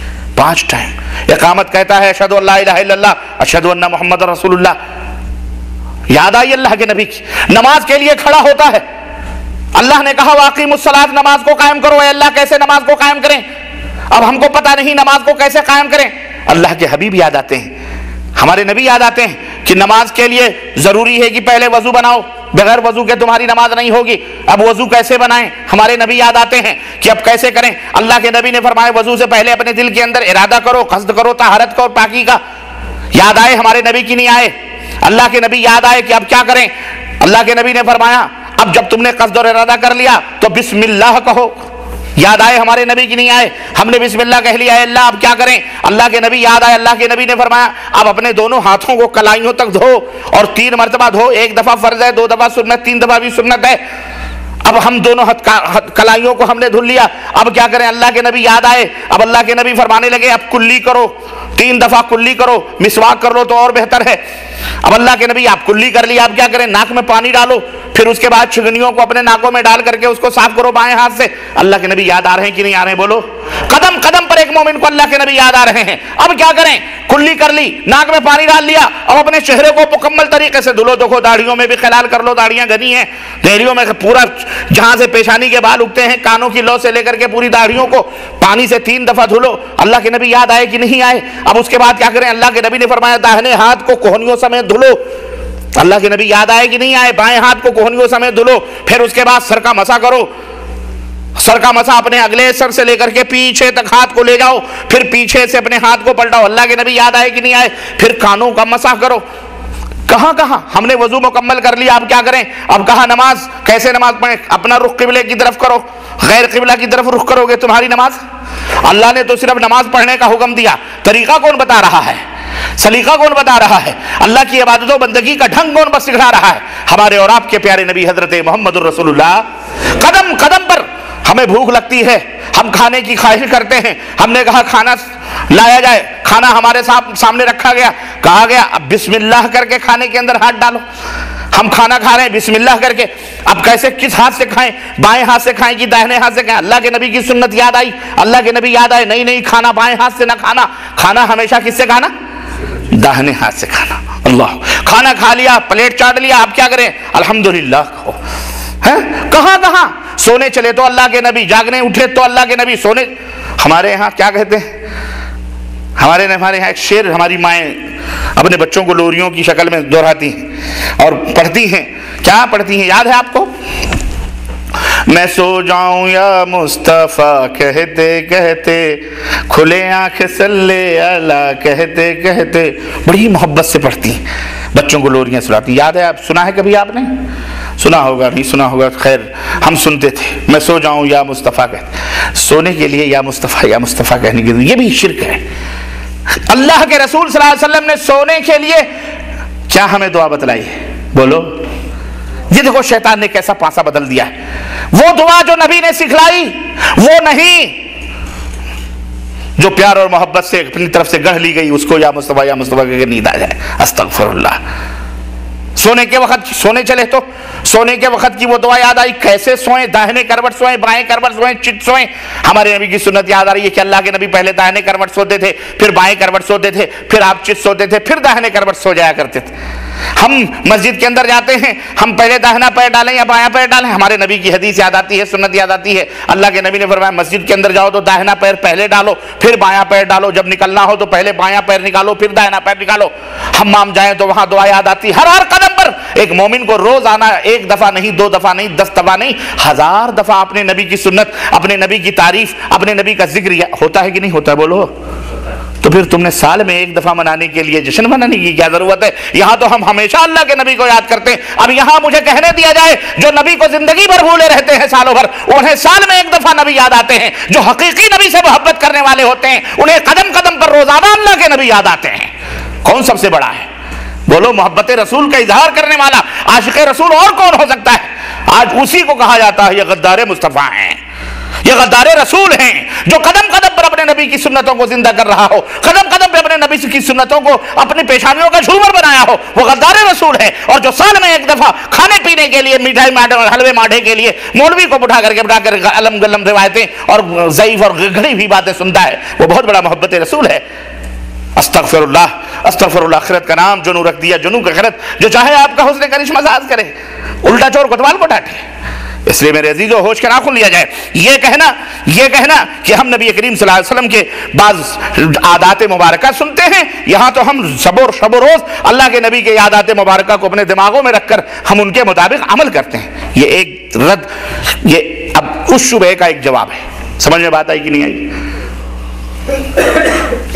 دوسرا کہ ہم اللہ کے رسول صلی اللہ علیہ وسلم کی پیدائش کی خوشی میں عید میلاد النبی کا جشن مناتے ہیں۔ پیدائش کی خوشی میں عید میلاد النبی کا ہم جشن مناتے ہیں۔ میرے عزیزو، پہلی بات کے تعلق سے ایک بات میں اور آپ کو بتلاتا چلوں، ہر مسلمان کے لیے ضروری ہے کہ اپنے نبی کی سیرت طیبہ کو پڑھے اور اپنے نبی کی سیرت طیبہ کا مطالعہ کرے۔ الرحیق المختوم بڑی عظیم کتاب، پورے ورلڈ میں سیرت کے موضوع پر اردو زبان میں، عربی میں لکھی، اردو میں ترجمہ کیا گیا، مولانا صفی الرحمان رحمۃ اللہ علیہ انہوں نے لکھی ہے، اس کا مطالعہ کرو۔ بڑی پیاری کتاب ہے، مختصر، بڑی پیاری جامع کتاب ہے، اور پہلا نمبر اس نے سیرت میں حاصل کیا۔ یہ بھی اللہ رب العزت کا فضل اور اس کا احسان ہے کہ جب سیرت نبی پر ایک سیمینار ہوا اور اس میں اعلان کیا گیا کہ دنیا کے اندر جو بھی جس بھی زبان میں سیرت اچھی لکھے گا اسے انعام دیا جائے گا، تو ایک اللہ تعالیٰ نے ایک ایسے ہندی شخص کو توفیق عطا فرمائی جس نے نبی کریم صلی اللہ علیہ وسلم کی سیرت طیبہ پر عربی زبان میں سیرت طیبہ لکھ کر کے اس نے ایوارڈ حاصل کیا پوری دنیا کے اندر، جبکہ عربوں میں لکھا لیکن ان کی کتابیں ان سے کم تر رہی۔ یہ اللہ رب العزت کا فضل ہے۔ تو یہ کہنے کا مطلب یہ ہے کہ اس کو پڑھا جائے. نبی کی نسب حسب، آپ کی کتنی بیویاں، آپ کے کتنے بچے، یہ ہر مسلمان کے لیے ضروری ہے کہ اس کو ہمیشہ یاد رکھے، ہمیشہ اس کو پڑھے اور سمجھے، تاکہ اللہ کے نبی صلی اللہ علیہ وسلم کی قدم قدم پر آپ کی سیرت مبارکہ کو اپنی زندگی کا محور بنا لے. یہ ہر مسلمان کے لیے ضروری ہے. جہاں تک کہ ہم اعلان کرتے ہیں کہ آج نبی کریم صلی اللہ علیہ وسلم پیدا ہوئے، اس خوشی میں ہم جو ہے یہ جشن عید میلاد النبی مناتے ہیں، تو سوال یہ پیدا ہوتا ہے کہ یا تو نبی کی ولادت پیدائش پر خوشی ہوتی ہے، اس پر یا خوشی منائی جائے، یا جس دن نبی پیدا ہوئے اس دن خوشی منائی جائے. دن کے لیے خوشی منائے، جس دن پیدا ہوئے اس دن خوشی منائی جائے، یا نبی کی ولادت پر خوشی منائی جائے. بولو، دو چیزیں. ایک تو یہ ہے کہ نبی پیدا ہوئے، رسول آ گئے، اس پر خوشیاں ہیں. ایک یہ ہے جس دن آئے اس دن کی خوشیاں. تو آپ رسول کی پیدائش، رسول کی خوشی میں خوشیاں منا رہے ہیں آنے پر، یا اس دن کی خوشی میں اس دن کے آنے پر خوشیاں منا رہے ہیں؟ نہیں سمجھ میں بات آئی؟ بولو، سمجھ بات نہیں آئی؟ ایک ہے دن، جس دن پیدا ہوئے اس دن کے آنے پر خوشیاں منانا، اور ایک یہ ہے کہ وہ شخصیت آ گئی، وہ رسول آ گیا، اس رسول کی آمد پر خوشی منانا. بولو، دونوں میں فرق ہے کہ نہیں فرق ہے؟ دونوں میں زمین آسمان کا فرق ہے. اگر رسول کی آمد کی خوشی ہے تو پھر روزانہ خوشیاں ہی خوشیاں ہیں، کیوں ہمارے رسول آ گئے. ہمارے رسول آئے، ہمارے رسول نے ہمیں دین دیا، مکمل اللہ کی معرفت دی. اللہ کے اس کے لیے کسی وقت اور کسی ٹائم کے مخصوص کرنے کی ضرورت، بولو، ہمیشہ ہم خوش ہیں. ہمارے نبی پیدا ہوئے، ہمارے نبی آئے، ہم ہمیشہ اللہ کے نبی کے اوپر خوش ہیں، اور اللہ کے نبی نے ہمیں تعلیم دی، ہم ان کے لیے ہمیشہ درود و سلام کے نذرانے پیش کرتے ہیں. ہم اس کے لیے کوئی مخصوص ٹائم پر ہی اللہ کے نبی کو نہیں یاد کرتے کہ اللہ کے نبی جس دن آئے اس دن خوشی منائی جائے. ہم تو اللہ کے نبی کی آمد کی خوشی میں ہمیشہ خوش ہیں الحمدللہ. ہم ہمیشہ اللہ کے نبی کے اوپر درود بھیجتے ہیں. اس لیے اب رہا مسئلہ دن کا، کہ اگر تم دن کے اوپر خوشی مناتے ہو، اللہ کے رسول کی آمد پر تو ہر مومن روزانہ خوشی مناتا ہے، ہمیشہ درود پڑھتا ہے، اشہد ان محمد رسول اللہ ہمیشہ کہتا ہے، اللہم صلی علی محمد وعلی آل محمد ہمیشہ پڑھتا ہے. پڑھتا کہ نہیں پڑھتا؟ اللہ کے نبی کی خوشی کی آمد. رہا دن کا مسئلہ، تو سوال یہ پیدا ہوتا ہے، اگر آپ یہ کہتے ہیں کہ 12 ربیع الاول کے تاریخ کو اللہ کے نبی پیدا ہوئے، اور اگر یہ تاریخ صحیح مان لی جائے تو یہ بھی مکمل اور بلا کسی اختلاف کے یہ بھی بات صحیح ہے کہ اللہ کے نبی صلی اللہ علیہ وسلم 12 ربیع الاول کو وفات بھی پائے ہیں. اللہ کے نبی صلی اللہ علیہ وسلم 12 ربیع الاول کو وفات بھی پائے ہیں. اب کوئی بھی عقل مند آدمی جس دن اس کی ماں مری ہو اس دن جشن عید کرے گا؟ وہ بولو، ہم کسی کی بھی ماں اگر محبوب اس کی پیاری ماں مری ہو اس دن وہ جشن نہیں کرے گا. تم نے اللہ کے نبی کو اتنا آسان سمجھ لیا کہ اللہ کے نبی جس دن انتقال فرمائے، جس دن وفات پائیں، اسی دن تم نے کہتے جشن بھی منا رہے ہو. اور آج سے 25 سال پہلے، 20 سال پہلے یہ عید میلاد النبی کا ذکر بھی نہیں تھا. 12 وفات سب مناتے تھے. کیا کہتے تھے؟ 12 وفات ہے. کیا ہے وفات؟ مانے کیا ہوتا ہے؟ بولو، یہ بات سمجھ میں نہیں آتی. 12 وفات بھی ہے اور اللہ کے نبی زندہ بھی ہے. ایک لمحے کے لیے آئی تھی انہیں بھی موت، پھر ہمیشہ کے لیے ان کی موت مر گئی. اعوذ باللہ. 12 وفات بھی ہے اور جشن عید میلاد النبی بھی منایا جا رہا ہے. ٹھرے پیے جا رہے ہیں، پیپسی پی جا رہی ہے، جشن منائے جا رہے ہیں، ناچ اور قوالیاں اور بھنگڑے گائے جا رہے ہیں. اللہ کے نبی کی وفات، اور جس کو اللہ کے نبی کی وفات کا حال معلوم کرنا ہو وہ صحابہ کرام رضوان اللہ علیہم اجمعین سے معلوم کرے. کہ صحابہ کہتے ہیں کہ زندگی کے اندر اگر تمہارے اوپر کبھی کوئی مصیبت آئے اور کتنی بڑی مصیبت ہو، تم نبی کی وفات کو یاد کر لو، تمہاری مصیبت آسان ہو جائے گی. اللہ کے نبی کی وفات کی مصیبت. حضرت فاطمہ الزہرا کہتی ہیں کہ اگر ہمارے اوپر پہاڑ ہمارے سینوں کے اوپر ٹوٹ پڑے ہمیں اتنا غم نہیں ہے جتنا غم اپنے نبی کی وفات پر اور جو ہے اللہ کے نبی کی اس دنیا سے رحلت کے اوپر ہمیں اتنا غم ہوا ہے. تو یہ صحابہ کرام رضوان اللہ علیہم میں جن کے نزدیک سب سے بڑی مصیبت نبی کریم صلی اللہ علیہ وسلم کی وفات تھی، وہ منا رہے ہیں، وہ غمگین ہیں. اور آج یہ انسان نبی کی ولادت کا نام لے کر کے مولوی شیطان یہ جو ہے حلوے اور ماٹھے کھانے کے چکر میں، لوگوں کی جیبیں نذرانے وصول کے چکر میں 12 ربیع الاول کی عید میلاد النبی بنا رہا ہے. رہا مسئلہ چوتھا کھانا پانی کھلانے کا، تو میرے عزیزو کھانا پانی کھلانے کا آپ جانتے ہیں کہ ہمیشہ کھانا پانی کھلانے کا جو ثواب، آپ روزانہ 10 آدمی کو بلا کر کے کھلائیں پلائیں، اس کے لیے سال میں ایک ہی دفعہ آپ کو یاد آتا ہے کہ غریب بھوکے مر رہے ہیں، ننگے بیچارے غریب ننگے گھوم رہے ہیں، صرف 12 ربیع الاول کو یاد آتی ہے، ہمیشہ نہیں کھانا کھلانا چاہیے۔ اس کا حکم تو یہ ہمیشہ کھانا پانی کھلاؤ، اس کے لیے کیا ضرورت ہے کہ آپ اس دن کھانا کھلائیں؟ اور اللہ کے نبی کی آمد کی خوشی ہے تو روزانہ کھلاؤ پلاؤ، اس دن کی ہی کیوں آپ خوشیاں منا رہے ہیں؟ استغفر اللہ۔ اسی طرح سے جہاں تک ذکر اور اذکار کا 5واں شبہ جو کہا جاتا ہے کہ ہم جو ہے اللہ کے نبی کا ذکر کرتے ہیں اور یہ ہے وہ ہے، اس میں قرآن پڑھا جاتا ہے، یہ کیا جاتا ہے، تو یہ تمام سب چیزیں میرے عزیزوں میرے دوستوں، یہ بھی اللہ کے نبی کا ذکر ہمیشہ ہوتا ہے اور ہوتا رہے گا، اور پوری دنیا کے اندر وَرَفَعْنَا لَكَ ذِكْرَكَ کا جھنڈا لہراتا رہے گا۔ ہر لمحے، ہر پل، ہر ساعت ہمارے نبی کا ذکر، جہاں جہاں اللہ کا ذکر ہوتا ہے، رب العالمین کا ذکر ہوتا ہے، وہاں وہاں رحمت للعالمین حضرت محمد رسول اللہ صلی اللہ علیہ وسلم کا ذکر ہوتا ہے۔ پوری دنیا میں مسلمان اس وقت رہ رہے ہیں، بس رہے ہیں، کوئی منٹ کوئی لمحہ خالی نہیں ہے جو اذان سے خالی ہو۔ جگہ جگہ اس وقت بھی اذانیں کہیں ہو رہی ہیں، کہیں اقامت ہو رہی ہے، کہیں جماعت کھڑی کی جا رہی ہے، ہر جگہ اللہ کے نبی کے اوپر ہمیشہ اللہ کا مدح و ثنا اور اللہ کے نبی کا ذکر ہو رہا ہے۔ ہمیں اور آپ کو یہ اس کا پابند بنایا گیا ہے کہ ہم اس طرز اور اس طریقے پر اللہ کے نبی کو یاد کریں جس طرز اور طریقے پر اللہ کے رسول صلی اللہ علیہ وسلم نے ہمیں چھوڑا ہے۔ اور اس تعلق سے یہ 5 شبہات تھے جن کے بارے میں نے کچھ باتیں آپ کو بتائی ہیں۔ اس تعلق سے اور بھی بہت ساری جو ہے باتیں بیان کی جاتی ہیں اور جس کے تعلق سے ہم نہیں سمجھتے کہ وہ اتنی اہم اور اتنی بڑی چیزیں ہوں، تب رہا کہ 1-2 دلیلیں حدیث اور سے کہتے ہیں کہ چونکہ ہم عید میلاد النبی اس لیے مناتے ہیں کہ اللہ کے نبی صلی اللہ علیہ وسلم نے فرمایا ہے کہ جی 2 روزے ہفتے میں رکھتے تھے، ایک پیر کو رکھتے تھے، ایک جمعرات کو رکھتے تھے۔ آپ سے پوچھا کہ اللہ کے نبی آپ پیر کو روزہ کیوں رکھتے ہیں؟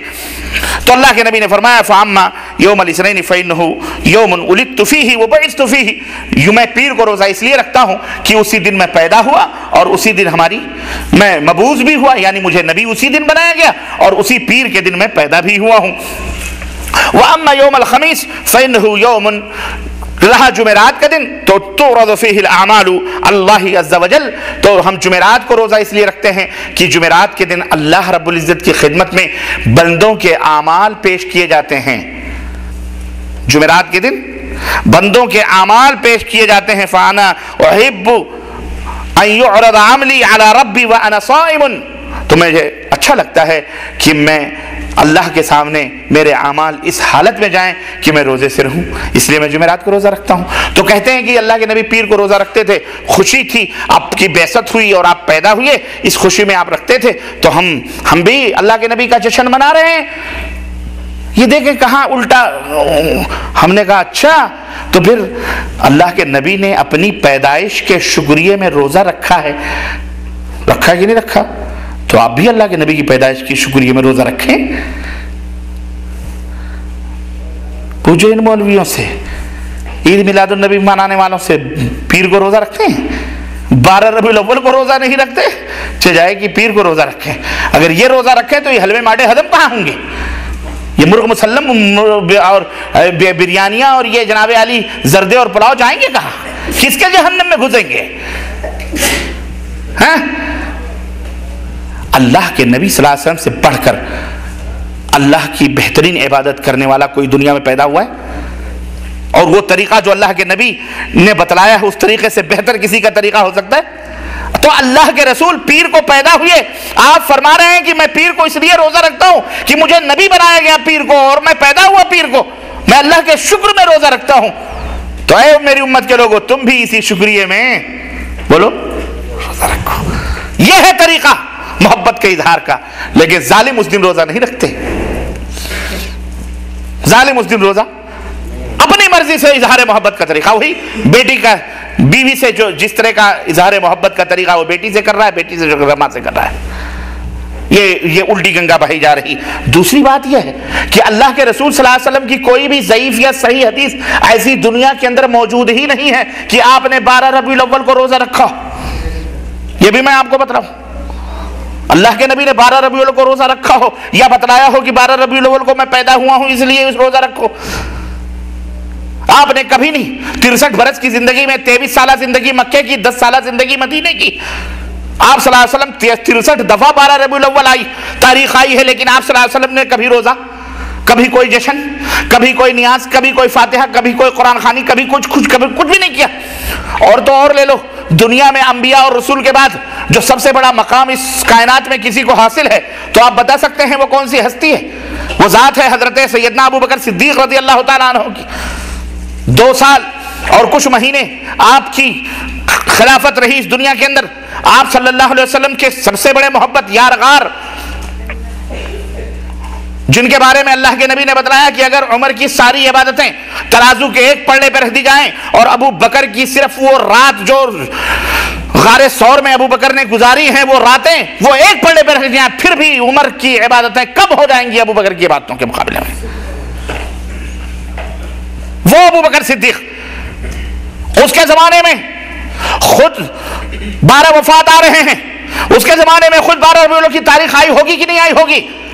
پوچھو ان ڈھونگیوں اور پاکھنڈیوں اور شیطانوں سے، پوچھو ان خانقاہوں اور پیروں مریدوں پر، ان بدماشوں سے جو جشن عید میلاد النبی کے نام پر نوٹنکیاں کرتے ہیں اور ناٹک کرتے ہیں، پورے مسلمانوں کو پریشان کرتے ہیں۔ اور یہی نہیں، حکومت وقت تک آواز پہنچاتے ہیں، جی دیکھو کرسمس کے اوپر چھٹی ہے، رام نومی پر چھٹی ہے، جینتی پر چھٹی ہے، فلائیں پر چھٹی ہے، ہمارے نبی کی پیدائش پر بھی ہمیں چھٹی ملنی چاہیے۔ استغفر اللہ، یہ کاہل، یہ حرام خور کی اور یہ حرام خوریاں کرنے والے ملا نے اس طرح یہ محبت رسول کا اظہار ہے۔ اللہ کے نبی نے کبھی 12 ربیع الاول کو یہ نہیں کہا کاروبار بند کرو مدینے کے لوگوں اور ہمارے پیدائش کا جشن مناؤ، اور یہ ملا جشن منوا رہا ہے آج نبی صلی اللہ علیہ وسلم کا۔ پوچھو ان پاکھنڈیوں سے۔ اللہ کے نبی صلی اللہ علیہ وسلم کے دور میں حضرت عمر بن خطاب رضی اللہ تعالیٰ عنہ ذرا سی گستاخیوں پر آپ کے ہاتھ تلوار کے اوپر لرز جایا کرتے تھے، تڑپ جایا کرتے، تلوار نکال لیتے تھے کہ اللہ کے نبی حکم دیجئے اس منافق کی گردن اڑا دیں۔ وہ عمر بن خطاب جو مدینے سے گلیوں سے چلے اور نبی فرماتے ہیں کہ شیطان راستہ چھوڑ دیتا ہے، وہ عمر بن خطاب کہ اللہ کے نبی نے فرمایا لو کان بعدی نبی لکان عمر، اگر میرے بعد نبی کوئی دنیا میں پیدا ہوتا تو عمر ہوتا۔ 12 برس اور کچھ مہینے ان کی حکومت رہی، کیا 12 ربیع الاول کی تاریخ نہیں آئی؟ منایا؟ صحابہ تو صحابہ ہیں، میں تابعین کی بات کروں، تبع تابعین کی بات کروں، اور تو اور بات تلخ ہے، کڑوی ہے، لیکن حلق کے نیچے اتارنی بھی ہے اور سمجھانی بھی ہے، کیونکہ چیڑ پھاڑ کرنے والا، آپریشن کرنے والا دشمن نہیں ہوتا، وہ دوست ہوتا، آپریشن کرنا ہے۔ ان سے پوچھو کہ تم اپنے آپ کو مقلد کہتے ہو، امام ابو حنیفہ، امام شافعی، امام مالک، احمد بن حنبل، این ائمہ کے مقلد ہو تم۔ اے مولویوں بتاؤ، امام ابو حنیفہ نے بھی جشن عید میلاد النبی منایا کہ نہیں منایا؟ ہاتوا برہانکم ان کنتم صادقین، دلیل دو اگر سچوں میں سے ہو، ورنہ لعنت اللہ علی الکاذبین، اللہ کی لعنت ہو جھوٹوں کے اوپر۔ امام ابو حنیفہ کی مخالفت کر کے تم بہت بڑے اپنے آپ کو حنفی سمجھتے ہو، اور ہم امام ابو حنیفہ کے عقیدے پر عمل کر کے ہم ائمہ کو نہیں مانتے، ائمہ کے گستاخ ہیں۔ نسبت خاک رب عالم پاک، ہوش کے ناخن لو، ان کو پوچھو، اور کہتے ہیں کہ جو عید میلاد النبی نہ منائے وہ کون ہے؟ وہ گستاخ رسول ہے۔ تو پوچھو، امام ابو حنیفہ گستاخ رسول تھے؟ ابو بکر گستاخ؟ اے ظالموں سے پوچھو، تمہاری یہ بد زبانیاں اور کافریت کے فتوے تکفیر کے، جو تم کہتے ہو کہ عید میلاد النبی جو نہیں مناتا وہ لہابی ہے، کافر ہے، وہ بددین ہے، بدمذہب ہے، ان سے پوچھو ابو بکر سے لے کر کے، اور پوری ہماری تاریخ ہمارے اسلاف کی موجود ہے، حضرت ابو بکر صدیق سے لے کر کے تابعین، تبع تابعین، ائمہ، مجتہدین، محدثین، اور امام بخاری، امام مسلم، امام ترمذی، امام ابو داؤد، نسائی، ابن ماجہ، یہ پورے جو ہماری تاریخ ہے انہوں نے نہیں منائی۔ بتاؤ یہ سارے کے سارے اس مردود کی بد زبانیوں سے کافر ہوئے کہ نہیں ہوئے؟ گستاخ رسول ہوئے کہ نہیں ہوئے؟ بولو۔ اس لیے اے مسلمانوں، یہ چند شبہات تھے اس موسم کے حساب سے میں نے آپ حضرات کی خدمت میں رکھے ہیں۔ ہوش کے ناخن لو، سمجھو، اور حق کیا ہے، باطل کیا ہے، اس کو سمجھنے کی ضرورت ہے۔ اس کے لیے آپ گالیاں دو، پیٹ پیچھے جا کر کے اس نے تو یہ کہہ دیا، وہ کہہ دیا، وہ آپ کا عمل آپ کے ساتھ ہے، فرشتے نوٹ کر رہے ہیں، ہم نہیں ہیں قیام، ہم تو ہم نے بتا دیا، ہم نے جھولی کھول دی اور ننگا کر دیا، ہم نے برہنہ کر دیا۔ اب اس میں پہچانو حق کیا ہے، باطل کیا ہے، وہ بھی بتا دیا ہم نے، وہ بھی میں نے بتا دیا ہے۔ مانو نہ مانو جانے جہاں، اختیار ہے۔ قیامت کے دن یہ نہیں کہہ سکتے، جب فرشتہ پوچھے گا کہ فرشتہ الم یاتکم نذیر، کیا تمہارے پاس اللہ کا ڈرانے والا نہیں آیا تھا؟ قالوا قد جاءنا نذیر، تو جہنم میں جانے والے کہیں گے ہاں آیا تھا، فکذبنا، ہم نے جھٹلا دیا ہے، یہ وہابی لہابی کی باتیں نہیں مانتے جو اس دن مقدرے پڑیں گے، اس دن کمریں ٹیڑھی کی جائیں گی، اس دن لوہوں کی سلاخیں ڈالی جائیں گی، جب ہوش آئے گا۔ اللہ سے توبہ کرو۔ شرک اور بدعات یہ وہ زہر حلال ہیں جس نے امت کے اندر افتراق اور انشاء پیدا کیا ہوا۔ اتحاد چاہتے ہو، سنت اور توحید کو لازم پکڑو۔ اللہ ہم سب کو اپنے نبی سے سچی اور پکی محبت کرنے کی، صحابہ کے منہج اور طریقے پر عمل کرنے کی توفیق عطا فرمائے، اور ہمیں ہر قسم کے شرک اور بدعات سے توبہ کرنے کی توفیق عطا فرمائے۔ آمین یا رب العالمین۔ وصلی اللہ علی نبینا محمد وعلی آلہ وصحبہ اجمعین۔ والسلام علیکم ورحمۃ اللہ وبرکاتہ۔ اب اگر کچھ سوالات ہیں اگر آپ کے، میں سمجھتا ہوں سارے شکوک اور شبہات تو میں نے آپ کے خود بیان کر دیے ہیں، لیکن اس کے باوجود بھی اگر کچھ شبہات ہیں اہلاً و سہلاً، سوالات ہیں تو 5 منٹ کی بات ہے اور پیش کریں، انشاءاللہ تعالی میں مختصراً اس کا جواب دینے کی کوشش کروں گا۔ اس کے بعد رات کا کھانا حاضر ہے، آپ حضرات تناول فرمائیں۔ جی کوئی سوال ہے؟ جانے کے بعد پیٹ پیچھے کچھ ادھر ادھر کی غیبتیں کرو گے، زبان سڑے گی، اللہ تعالیٰ کے یہاں پکڑے جاؤ گے، یاد رکھو۔ کوئی سوال ہے تو پوچھو، نو پرابلم، پوچھو، انشاءاللہ قرآن سنت کی روشنی میں۔ انڈیا میں ایسا ہو گیا ہے، بڑے بڑے مولانا آتے ہیں تو جا کے مرید بن رہے ہیں، یہ فتویٰ نکالے ہیں انڈیا کے اندر۔ تو اس لیے مرید بن ہے کہ جیسے آج کل ڈاکٹر ہوئے ہیں، تھیلے چھاپ ڈاکٹرز کیا کرتے ہیں کہ ایک بیگ مریض کو محلے میں ڈسپنسری کھول لی تو سارے محلے کے لوگ بیچارے میں رجوع کرتے ہیں، تو وہ ایک بیگ نہیں ان کا علاج کرتے کہ یہ صحیح ہو جائے۔ سنو بہت سنو، سمجھ گیا میں، سنو تو وہ کیا ہے، پرماننٹ مریض بنا لیتے ہیں کہ اب یہ مریض سے پرماننٹ 2 روپے کی دوا دی، کل 5 کی دی، کل پرسوں 10 کی دی، اس طرح پرماننٹ ان کے مریض ہو جاتے ہیں، تھیلے میں بیٹھا رکھتے ہیں آپ کو، جب وہ ڈاکٹر صاحب سے دوا لے لو۔ ایسے ہی اب اصل میں لوگ بکھر جاتے ہیں تو مرید بنا بنا کر کے پرماننٹ مرید، آمدنی کا ذریعہ ہیں آپ۔ یہ سب کیا ہے؟ آمدنی کا ذریعہ ہے۔ یہ ہماری کھیتی ہے، یہ ہماری بھیڑیں ہیں، ہمارے پاس آنی چاہیے تاکہ کوئی دوسرا پیر بینٹ کے منہ مرید نہ بنا لے تو وہاں ہنڈی پہنچ جائے گا، اگر پہنچ جائے۔ یہ ہے سر جی۔ اور وہ سب بدعات ہیں، یہ تمام سب جو پیری مریدی چلتی ہے یہ سب کھانے پینے کے ڈھونگ دھتورے ہیں اور جوڑتے ہیں نبی صلی اللہ علیہ وسلم سے، یہ سب فاسق و فاجر لوگ ہیں۔ جی ہمارے ملکوں میں کیوں آواز نہیں اٹھاتے، پوچھتے کیوں نہیں؟ ہمارے ملکوں میں ایک تو یہ ہے کہ عوام کو معلومات جس کو ہے ان کی کمی ہے کہ وہ بیان نہیں کرتے کھل کر کے، دوسرے کچھ مصلحتوں کے بھی شکار ہوتے ہیں، تیسرے کچھ ایسے لوگ بھی ہیں جو کہتے ہیں کہ بھئی پڑھیے نماز تو وضو گنگو جمن سے ہو، راضی رہے خدا تو برہمن کو غم نہ ہو، تو وہ کہتے ہیں کہ حق بولیں گے تو خامخواہ ان سے رشتہ ٹوٹ جائے گا، ان سے، اس لیے سب مٹھو بنے رہو، میٹھے بنے رہو۔ اس لیے لیکن الحمدللہ ایسی بات نہیں ہے، الحمدللہ ہمارے ملکوں کے اندر بھی حق کی آواز ہندوستان ہو، پاکستان ہو، بنگلہ دیش میں بیان کرنے والے کرتے ہیں، اور اللہ کے فضل و کرم سے ان کی کوششوں اور جد و جہد سے بھی اور یہاں کی جد و جہد سے بھی الحمدللہ لوگ سمجھ رہے ہیں، الحمدللہ حقائق کو جان رہے ہیں اور اللہ تعالیٰ انہیں سمجھا رہا ہے۔ الحمدللہ بہت زیادہ تعداد الحمدللہ کٹ کٹ کر کے آ رہی ہے۔ ابھی دیکھو ابھی مولانا گئے ایک مسجد میں اعلان کرنے، ابھی وہاں دیکھو وہاں کہہ رہے ہیں جماعت آئی ہوئی ہے۔ کیا آئی ہوئی ہے؟ کون سی جماعت ہے بھائی؟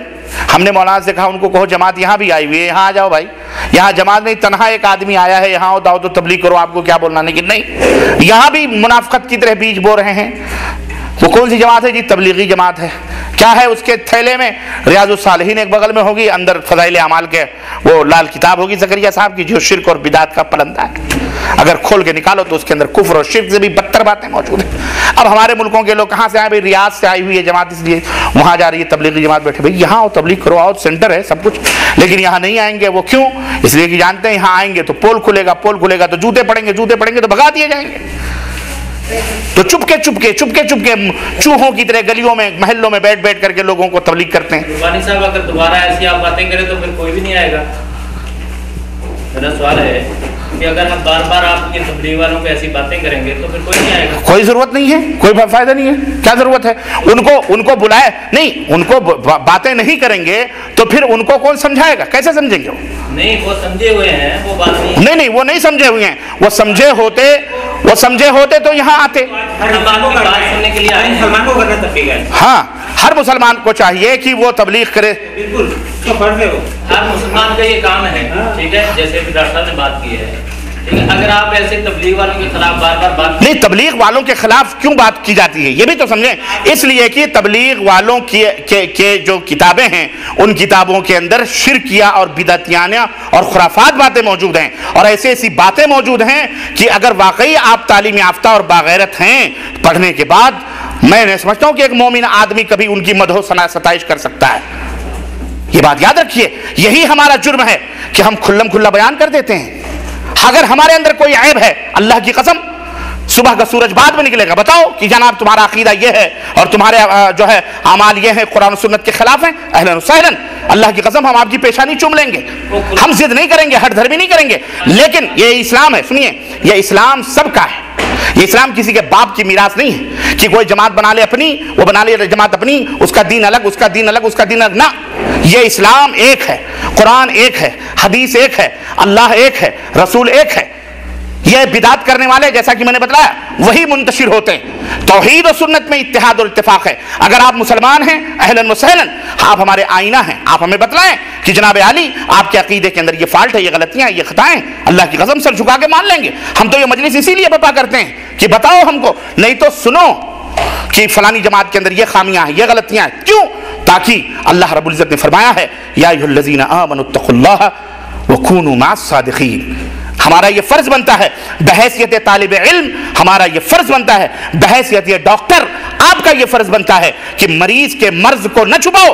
اگر اسے زکام ہے تو بتاؤ تجھے زکام ہے، تجھے بخار ہے تو بخار ہے، کینسر ہے تو کینسر ہے. اگر آپ ڈاکٹر ہیں اور چھپاتے ہیں تو آپ بہت بڑے ڈاکو ہیں.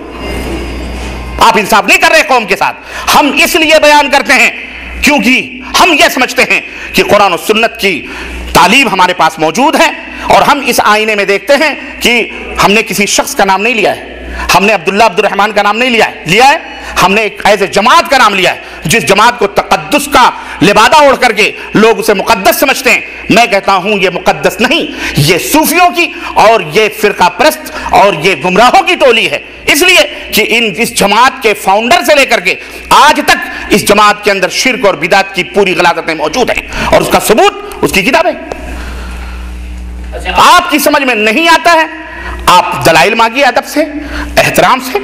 ہم نہ دیں تو ہمارا گریبان پکڑیے، اگر ہے تو توبہ کیجیے، تعصب نہ کیجیے، اندھی تقلید نہ کیجیے، ہرگز نہیں. اگر اس کائنات میں کوئی معصوم ہے تو صرف ہمارے اور آپ کے نبی حضرت محمد رسول اللہ صلی اللہ علیہ وسلم. وہی اتھینٹک ہیں، وہی سپریم کورٹ ہیں، وہی آخری جج ہیں، وہی فیصل ہیں. اپنے ایمان کو، اپنے عقیدے کو، کوئی بڑے سے بڑا مولوی ہو، کوئی بڑے سے بڑا شیخ الحدیث ہو، کوئی بڑے سے بڑا پیر ہو، آسمان میں جو ہے مسلح بچھا کر کے چل رہا ہو، سمندر کے اوپر کھڑاؤ پہن کے چپل پہن کے چل رہا ہو، اگر اس کا ایمان اور عقیدہ ہم تولیں گے قرآن و سنت کی روشنی میں، اگر صحیح ہے تو ٹھیک ہے، نہیں صحیح ہے تو جوتے کی نوک پر. ہم نہیں مانتے اسے ولی اللہ، ہم اسے شعبدہ باز جادوگر سمجھتے ہیں. کیوں؟ ہمارے پاس اصول ہیں، ضابطے ہیں. ان اصول ضابطوں کی روشنی میں میں نے آپ سے بات کری ہے، معاف کیجئے گا، میں نے کوئی اول فول باتیں نہیں کری ہیں. اور اگر ہے ہاتھو برہانکم ان کنتم صادقین. آپ ہماری تائید کیوں نہیں کر رہے ہیں؟ آپ کو اگر کہہ دیا گیا جماعت تبلیغ آپ جو ہے دل برداشتہ ہو گئے، اس کا مطلب یہ ہے کہ آپ کے دل میں ان کے تعلق سے کچھ نہ کچھ محبتوں کے گوشے موجود ہیں، اور موجود ہیں. اس لیے میں نے بات کہی کہ یہ محبتوں کے گوشے اہل حق کے ساتھ ہونے چاہیے، اہل توحید و سنت کے ساتھ ہونے چاہیے، اہل بدعت کے ساتھ نہیں ہونے چاہیے. ورنہ اللہ کے رسول صلی اللہ علیہ وسلم فرمایا المرء مع من احب، آدمی کا حشر اسی کے ساتھ ہوگا جس سے وہ محبت کرتا ہے. اگر آپ کو، ہم کو، اگر کسی انسان کو ابو جہل پسند ہے جائے اس کے ساتھ، اگر کسی کو ابو لہب پسند ہے جائے اس کے ساتھ.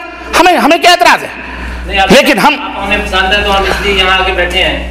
تو جو بھی دین کا کام کرتا ہے ہمیں وہ پسند ہے. نہ جو دین کا کام قادیانی بھی کرتا ہے. سنیے، ہر دین کا کام کرنے، میں نے ابھی شروع میں بتلایا ہے کہ دین کا نام لے کر میرے بھائی بہت سارے لوگ نماز کی، سنیے ابھی میں نے ابتدا میں بتلائی ہے، نماز کی تعلیم، روزے کی تعلیم، حج کی تعلیم، یہ سب دین ہے کہ نہیں دین ہے؟ یہ قادیانی بھی دیتا ہے، شیعہ بھی دیتا ہے، مرزائی بھی دیتا ہے، بہری بھی دیتا ہے، خوجہ بھی دیتا ہے، قبر پرست بھی دیتا ہے، مزاری بھی دیتا ہے، قبوری بھی دیتا ہے، سارے دیتے ہیں. لیکن اللہ نے دیا ہے نا اس کے، ہاں جو حق راستہ اس کے اوپر. ہاں ہے نا وہی حق راستہ. اب تبلیغی بھی وہی کرتے ہیں. اب جب ہم بھی وہ آپ کو دلیل کے ساتھ بتاتے ہیں. نہیں دلیل کے ساتھ نہیں بتاتے ہیں, نہیں ہے ان کے پاس دلیل. بڑے بڑے آپ دیکھو حج کے بعد جو سب سے بڑا اجتماع ہوتا ہے اعوذ باللہ, ارے بھائی اس سے بڑا اجتماع کرسچنوں کا ہوتا ہے, وہ بھی لا الہ الا اللہ پڑھتے ہیں. کرسچن بھی لا الہ الا اللہ پڑھتا ہے, یہودی بھی لا الہ الا اللہ پڑھتا ہے. محمد رسول اللہ پڑھتے ہیں. ہاں تب محمد, اب ایک قادیانی بھی محمد رسول اللہ پڑھتا ہے. تو ہم قادیانی کی بات نہیں کرتے. کیوں قادیانی کی بات نہیں کرتے؟ کیوں نہیں کرتے؟ دیکھو جی ابھی آپ نے نہیں ایک منٹ دیکھو جی, نہیں قادیانی کی بات کیوں نہیں کرتے؟ یہ سوال کا جواب دیں. کیوں کریں گے اس کی بات؟ کیوں؟ کیونکہ وہ بدعتی ہے, وہ رسول اللہ کیوں بدعتی ہے وہ؟ میں وہی پوچھنا چاہ رہا ہوں, کیوں بدعتی ہے؟ نہیں آپ اس کا جواب دیں, آپ وہی مسئلہ حل ہے. میں عالم نہیں ہوں اور میں یہ تو غلط بات ہے. نہیں آپ اتنے عالم ہیں کہ تبلیغی جماعت کو آپ مومنین اور متقین کی سرٹیفکیٹ دے سکیں اور قادیانی کو کفر کے فتوے دے سکیں. آپ اتنے عالم ہیں, اتنی جانکاری آپ کو ہے, لیکن اب جب مسئلہ آ رہا ہے تو آپ کہو ہم اتنے عالم نہیں ہیں. بات کرنے کا مقصد یہ ہے, پہلے ہم نے کبھی یہاں سوال نہیں کیا, میرا مقصد کرنے کا بات یہ ہے کہ اگر بار بار آپ تبلیغ کے خلاف یہ بات کریں گے. میں تبلیغ کے خلاف نہیں کر رہا. اعلان کرتے ہیں مسجد میں کہ آپ بیان سننے کے لیے آ جائیں. جب ہم بیان سننے کے لیے آتے ہیں تو آپ کبھی ان کو بستر اٹھا کہتے ہیں, کبھی ان کو بد نظر کہتے ہیں. میں نے حال میں آپ کا بیان سنا, آپ نے کہا ان کو نظر لگی ہوئی ہے, یہ بستر اٹھا کے. بہت معمولی بات میں نے کہی, میں نے اس سے بھی بہت بڑی بات کہی ہے. پھر ابھی آپ جب مسجد میں کھڑے ہو کے اعلان کرتے ہیں ہم آپ کی محبت میں یہاں آتے ہیں. نہ ہماری محبت میں نہ آئیں, آپ اللہ رسول کی محبت میں آئیں. معاف کیجیے گا, اللہ اور اس کے رسول کی محبت میں آئیں. آپ اپنی نیت کو ابھی بھی خالص کر لیں. آپ اللہ رسول کی بات سننے کے لیے آئیں. معراج ربانی فلانی ڈھکانی کوئی حیثیت نہیں رکھتا ہے. معراج ربانی اگر قرآن و سنت کی بات کر رہا ہے اہلاً و سہلاً. معراج ربانی اگر قرآن و سنت کے خلاف بات کر رہا ہے جوتے کی نوک پر. تو یہی تو بات ہے نا کہ آپ اللہ کے رسول کی بات کریں, اس کو سننے کے لیے آتے ہیں. خلاص اہلاً و سہلاً, اللہ آپ کو اس کا اجر دے گا. لیکن جو اللہ رسول کے نام پر ڈھونک اور دھتورے کر رہے ہیں ان کا ہمارا ضروری ہے کہ جہاں ہم یا اللہ رب العزت فرمایا کہ کنتم خیر امت اخرجت للناس تأمرون بالمعروف وتنہون عن المنکر. سیاست ہے یہ بالکل. آپ دوسری مطلب سیاست کی طرح بات کر رہے ہو, کوئی پارٹی کو لے کے دوسری پارٹی کو. واٹ از دس؟ یہ سیاست نہیں ہے. آپ کے دماغ میں سیاست ہے تو کیا کیا جائے؟ آپ اس کو ڈیوائیڈ کریں اور اس کو ڈیوائیڈ سمجھیں تو یہ غلط ہے. اللہ تعالیٰ نے فرمایا کہ کنتم خیر امت اخرجت للناس تأمرون بالمعروف وتنہون عن المنکر. تم ایک بہترین امت ہو, تمہیں اس لیے پیدا کیا گیا کہ تم بھلائیوں کا حکم دو, برائیوں سے روکو. جہاں بھلائیوں کا حکم ہم دیتے ہیں, جہاں آپ کو توحید و سنت کی دعوت دیتے ہیں, وہیں شرک اور بدعت سے روکیں گے بھی. اب اس میں تکلیف ہو, کسی کو دکھ ہو, اس کی ہمیں پرواہ نہیں. وہ کام کرتے ہیں, یہی کام وہ کرتے ہیں.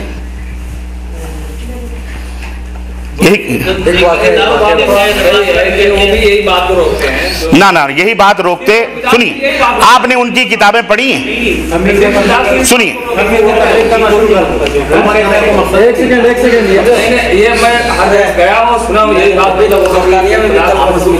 نہیں سنیے, تبلیغ جس چیز کی وہ کرتے ہیں وہ شرک و بدعت کی تبلیغ نہیں ہے. نام تو شرک و بدعت کا ہمارے بریلوی حضرات بھی لیتے ہیں, پھر بھی آپ انہیں بدعتی کہتے ہو. کیوں کہتے ہو؟ اس لیے کہ وہ کہتے ہیں پر کرتے نہیں. مثال کے طور پر آپ فضائل اعمال اٹھائیے جو ان کی کتاب ہے, اس کے رقم دیکھیے کیا کیا گھوٹالے کیے گئے ہیں اس میں. آپ پڑھیے, سنیے نہیں, آپ پڑھیے. پڑھیں گے آپ کی آنکھیں خود کھلیں گی. ہم نے کہہ دیا نا, ہم نے حوالہ دیا, آپ اس حوالے کی تحقیق کریں. جب آپ جڑ تک پہنچیں گے, صرف سن کر کے آپ اڑ گئے نہیں, جو میں بات کہہ رہا ہوں اس کی تحقیق کریں کہ ان کے ہاں شرک. اب آپ سے میں ایک سوال میں آپ سے کرنا چاہتا ہوں. آپ ڈاکٹر ہیں, یہ مریض ہے, آپ کے پاس آیا, ڈاکٹر صاحب میری طبیعت خراب ہے. آپ سے پوچھا کیا بات ہے, آپ نے آلہ لیا, یہ لیا, دیکھ چیک کیا. آپ نہیں بتائیں گے تجھے بخار ہے, تجھے سردی ہے, زکام ہے, یہ دوا ہے, یہ دوا ہے, بتائیں گے نہیں بتائیں گے؟ پھر وہ حق آپ ہمیں کیوں نہیں دے رہے ہیں؟ اس لیے ایک سمپل سی بات ہے, سمجھنا چاہیے بات. ہاں سمجھو نا, آپ وہ حق مجھے کیوں نہیں دے رہے ہیں آپ؟ اس لیے کہ آپ ڈاکٹر ہیں, آپ اسے کہہ سکتے ہیں. میں ایک طالب علم ہوں, میں نہیں کہہ سکتا ہوں کہ امت کے اندر یہ خرابی ہے, یہ خرابی, یہ خرابی ہے, لوگوں اس سے بچو. ہم ابھی میں وہی خرابی بتا رہا ہوں اور آپ اس کے اوپر جزبز ہو رہے ہیں, جناب علی ناراض ہو رہے ہیں. ہاں اگر ایز اے ڈاکٹر آپ جھوٹ بولتے ہیں, ایز اے ڈاکٹر آپ جھوٹ بولتے ہیں کہ تجھے بخار نہیں ہے, تجھے سردی نہیں ہے, تو آپ اس کے ساتھ گویا کی خیانت کر رہے ہیں, یا آپ ڈاکٹر ہی نہیں ہیں. یہ آپ کو پتہ ہی نہیں ہے کہ جناب علی بخار کیا ہوتا ہے, سردی کیا ہوتی ہے, زکام کیا ہوتا ہے. وہی جڑ تو پوری جو ہے اکھاڑ کے آپ بتائیں اتنے پبلک کو. یہی چیز میں بتانا چاہ رہا ہوں کہ جو حق آپ کو حاصل ہے ایز اے ڈاکٹر, آپ عالم ہیں, آپ جانتے ہیں, آپ جانکار ہیں مریض کی طبیعت, مزاج, آپ کو پتہ ہے اس مریض کو کینسر ہے, اس کے باوجود بھی آپ گولیوں پہ گولیاں اسے کھلائے جا رہے ہیں, گولیوں پہ نہیں بیٹا تو صحت مند ہے, تو اچھا ہے, تو اس کا مطلب یہ ہے کہ اگر کوئی ڈاکٹر اسے ایسا کر رہا ہے تو اسے پیسے اینٹنے کے چکر میں اور کچھ نہیں. ایک صحیح اور امانت دار ڈاکٹر کا فریضہ یہ ہے کہ اسے مشورہ دے کہ بیٹا تجھے کینسر ہے, ایک نہیں تو 1000 نہیں لاکھوں روپے کی گولیاں کھا لے, تجھے کوئی فائدہ نہیں پہنچ سکتا جب تک یہ کینسر موجود ہے, تو جا کینسر کا آپریشن کرا لے. ٹھیک ہے, ہم بھی یہی کہتے ہیں کہ کوئی بھی انسان ایز اے جماعت ہو یا ایز اے تنظیم ہو یا ایز اے تحریک ہو, ایز اے فرد ہو, اگر اس کے اندر شرک اور بدعت کے جراثیم موجود ہیں, اللہ کی قسم وہ نماز نہیں, روزے نہیں, وہ دنیا بھر کی دعوت دے دے, اس کے منہ پہ مار دی جائے گی, اس کا کوئی فائدہ نہیں. یہی بات ہم کرتے ہیں کہ شرک نہیں کرو, تو پھر اختلاف کیوں کرتے ہو بھائی؟ تو پھر آپ کو تکلیف کیوں ہوئی؟ ابھی بات یہ ہے کہ ابھی آپ نے ڈاکٹر صاحب کی مثال دی ہے کہ ڈاکٹر صاحب اس کا علاج نہیں کرتے تو یہ غلط کرتے ہیں. تو اس کا مقصد یہ ہے کہ جتنے علماء اکرام ہیں وہ بالکل فارغ ہیں. آپ کا مقصد یہ ہے کہ جتنے علماء اکرام ہیں دنیا میں, وہ ڈاکٹر صاحب سے پوچھئے کہ اگر 10 ڈاکٹروں نے مل کر کے کہہ دیا کہ یہ مریض صحیح ہے, اور ڈاکٹر صاحب کی اپنی تحقیق اور تفتیش سے اور حقائق سے اور باقاعدہ دلائل سے کہ یہ آدمی واقعی مریض ہے, اب وہ کہہ نہیں ہم تو 10 ڈاکٹروں سے کہہ کر کے آئے ہیں تو ہم کیسے مریض ہو سکتے ہیں, تو اور وہ مر جائے تو اس کا ذمہ دار کون ہے؟ تو خلاص. تو ایسے ہی 10 جاہل بھی ہو سکتے ہیں, وہ عالم نما جاہل بھی ہو سکتے ہیں, لیکن ہم علماء کرام کی بات کرتے ہیں. بھائی آپ علماء کرام کی, آپ قرآن و سنت کی بات کریں نا. نہیں, یہ چیز کون ڈیسائیڈ کرے گا کہ آپ کو کس جماعت میں جانا ہے, کون ڈیسائیڈ کرے گا؟ نہیں, آپ کو مسلمان رہنا ہے, آپ کو کسی جماعت میں نہیں جانا ہے, آپ کو کسی جماعت میں اللہ تعالیٰ نے پیدا نہیں کیا. نہیں, سنیے ڈاکٹر صاحب, آپ مسلمان ہیں, آپ کتاب و سنت کے پیروکار ہیں, آپ رسول اللہ صلی اللہ علیہ وسلم کی جماعت کے ساتھ رہیں, آپ کسی جماعت کے ساتھ جو انسانوں نے بنائے ہیں, قادری صاحب نے بنائے ہیں یا الیاس صاحب نے بنائے ہیں یا جو ہے بریلی امام صاحب نے بنائے ہیں, فلانے نہ, کسی جماعت کے ساتھ آپ کو رہنے کا حکم نہیں دیا گیا. یہ بات آپ کو جس نے بھی بتایا اس نے آپ کو مس گائیڈ کیا ہے. اطیعوا اللہ و اطیعوا الرسول, بس یہ ہے اصل جماعت. ابو بکر کس جماعت کے ساتھ تھے؟ عمر بن خطاب کس جماعت کے ساتھ تھے؟ حضرت امام ابو حنیفہ, امام شافعی, یہ کس جماعت کے ساتھ تھے؟ صحابہ تابعین کس جماعت کے ساتھ تھے؟ آپ کو جس نے یہ بتایا کہ آپ کو کسی نہ کسی جماعت کے ساتھ ضرور ملنا ہے, یہ اس نے مس گائیڈ کیا آپ کو, اس نے خیانت کی آپ کے ساتھ, اس نے بددیانتی کی ہے. ہمیں اللہ نے کسی جماعت کے ساتھ پیدا نہیں کیا. آپ کو اللہ کے رسول فرمایا, اللہ تعالیٰ نے فرمایا کونوا مع الصادقین, یہ ہے جماعت. اے ایمان والو, سچوں کے ساتھ بیٹھو. سچا کون ہے؟ جو اللہ کے ساتھ سچا ہو, رسول کے ساتھ سچا ہو, آپس میں سچا ہو, جس کا ایمان اور عقیدہ سچا ہو. اور سچا کیسے ہوگا؟ اللہ اور اس کے رسول کی طرح آپ کا ایمان اور عقیدہ ہونا چاہیے. ایرو گیرو نتھو گھیرو جمن زبراتی کی طرح نہیں ہونا چاہیے کہ داڑھی بڑھا لی, ٹگڑ باندھ لیا, جبے چھبے لے لیے, بسترے لے لیے, علامہ ہو گئے. چلو ان کے عقیدے کی طرف. یہ کون ہے بھائی؟ آؤ عزت سے, احترام سے آؤ بیٹھو, اپنا عقیدہ بیان کرو. آپ کا عقیدہ کیا ہے؟ کیا ہے آپ کا عقیدہ؟ بیان کرو. قرآن و سنت کے مطابق ہے, اہلاً و سہلاً, سراخوں پہ. لیکن قرآن و سنت کے مطابق نہیں ہے, مع السلام, جائیے. آپ اپنے آپ کو صحیح کیجئے, درست کیجئے. آپ کے اندر شرک ہے, آپ کے اندر بدعات ہے, توبہ کرو اس سے. یہ ہمارا فرض بنتا ہے. بتائیں کوئی بھی جماعت کے, کوئی بھی عالم قرآن و سنت کے مطابق چلتے رہے, اس میں کوئی اعتراض کرنے کا سوال ہی نہیں رہتا نا. یہی اختلاف ہے نا, قرآن و سنت نہیں لیتے, دوسرے کتابوں کا حوالہ دے کے یہ کرتے, یہ اعتراض ہے نا. جماعتوں کے دور میں کوئی بھی جماعت قرآن و سنت کے مطابق عالم ہو تو اس کے پاسداری کرتے ہیں, تو اس کا اعتراض کوئی نہیں. نہیں, اس کا کیا اعتراض ہے؟ کوئی بھی. مین مقصد کیا ہے؟ دوسری کتابوں کا حوالہ دیتے, اس کا اعتراض ہے نا. مسلمانوں کو اب گمراہ کرتے ہیں, بولنے کا مقصد فضائل اعمال جیسے مختلف دوسری کتابوں کا حوالہ دیتے ہیں, یہ اختلاف ہے نا. دیکھیں, اگر کوئی بھی عالم ایک دوسرے پہ تنقید کریں گے تو مسئلہ حل نہیں ہوگا. ٹھیک ہے, ہمارا تنقید نہیں, ایک دوسرے کے اوپر تنقید نہیں, مرض بتا دینے سے, مرض بتا دینے. دیکھیں, تنقید ہوگی جب آپ کہو گے لا الہ الا اللہ, ہے نا, تو ابو جہل کو, ابو لہب کو تکلیف ہوگی. آپ یہ کہو, سوچو کہ ابو لہب, ابو جہل کو تکلیف نہ ہو. کوئی بھی پارٹی سے بیسک کانسیپٹ بیسک جو یہ ہے وہ کوئی مسئلہ نہیں ہے.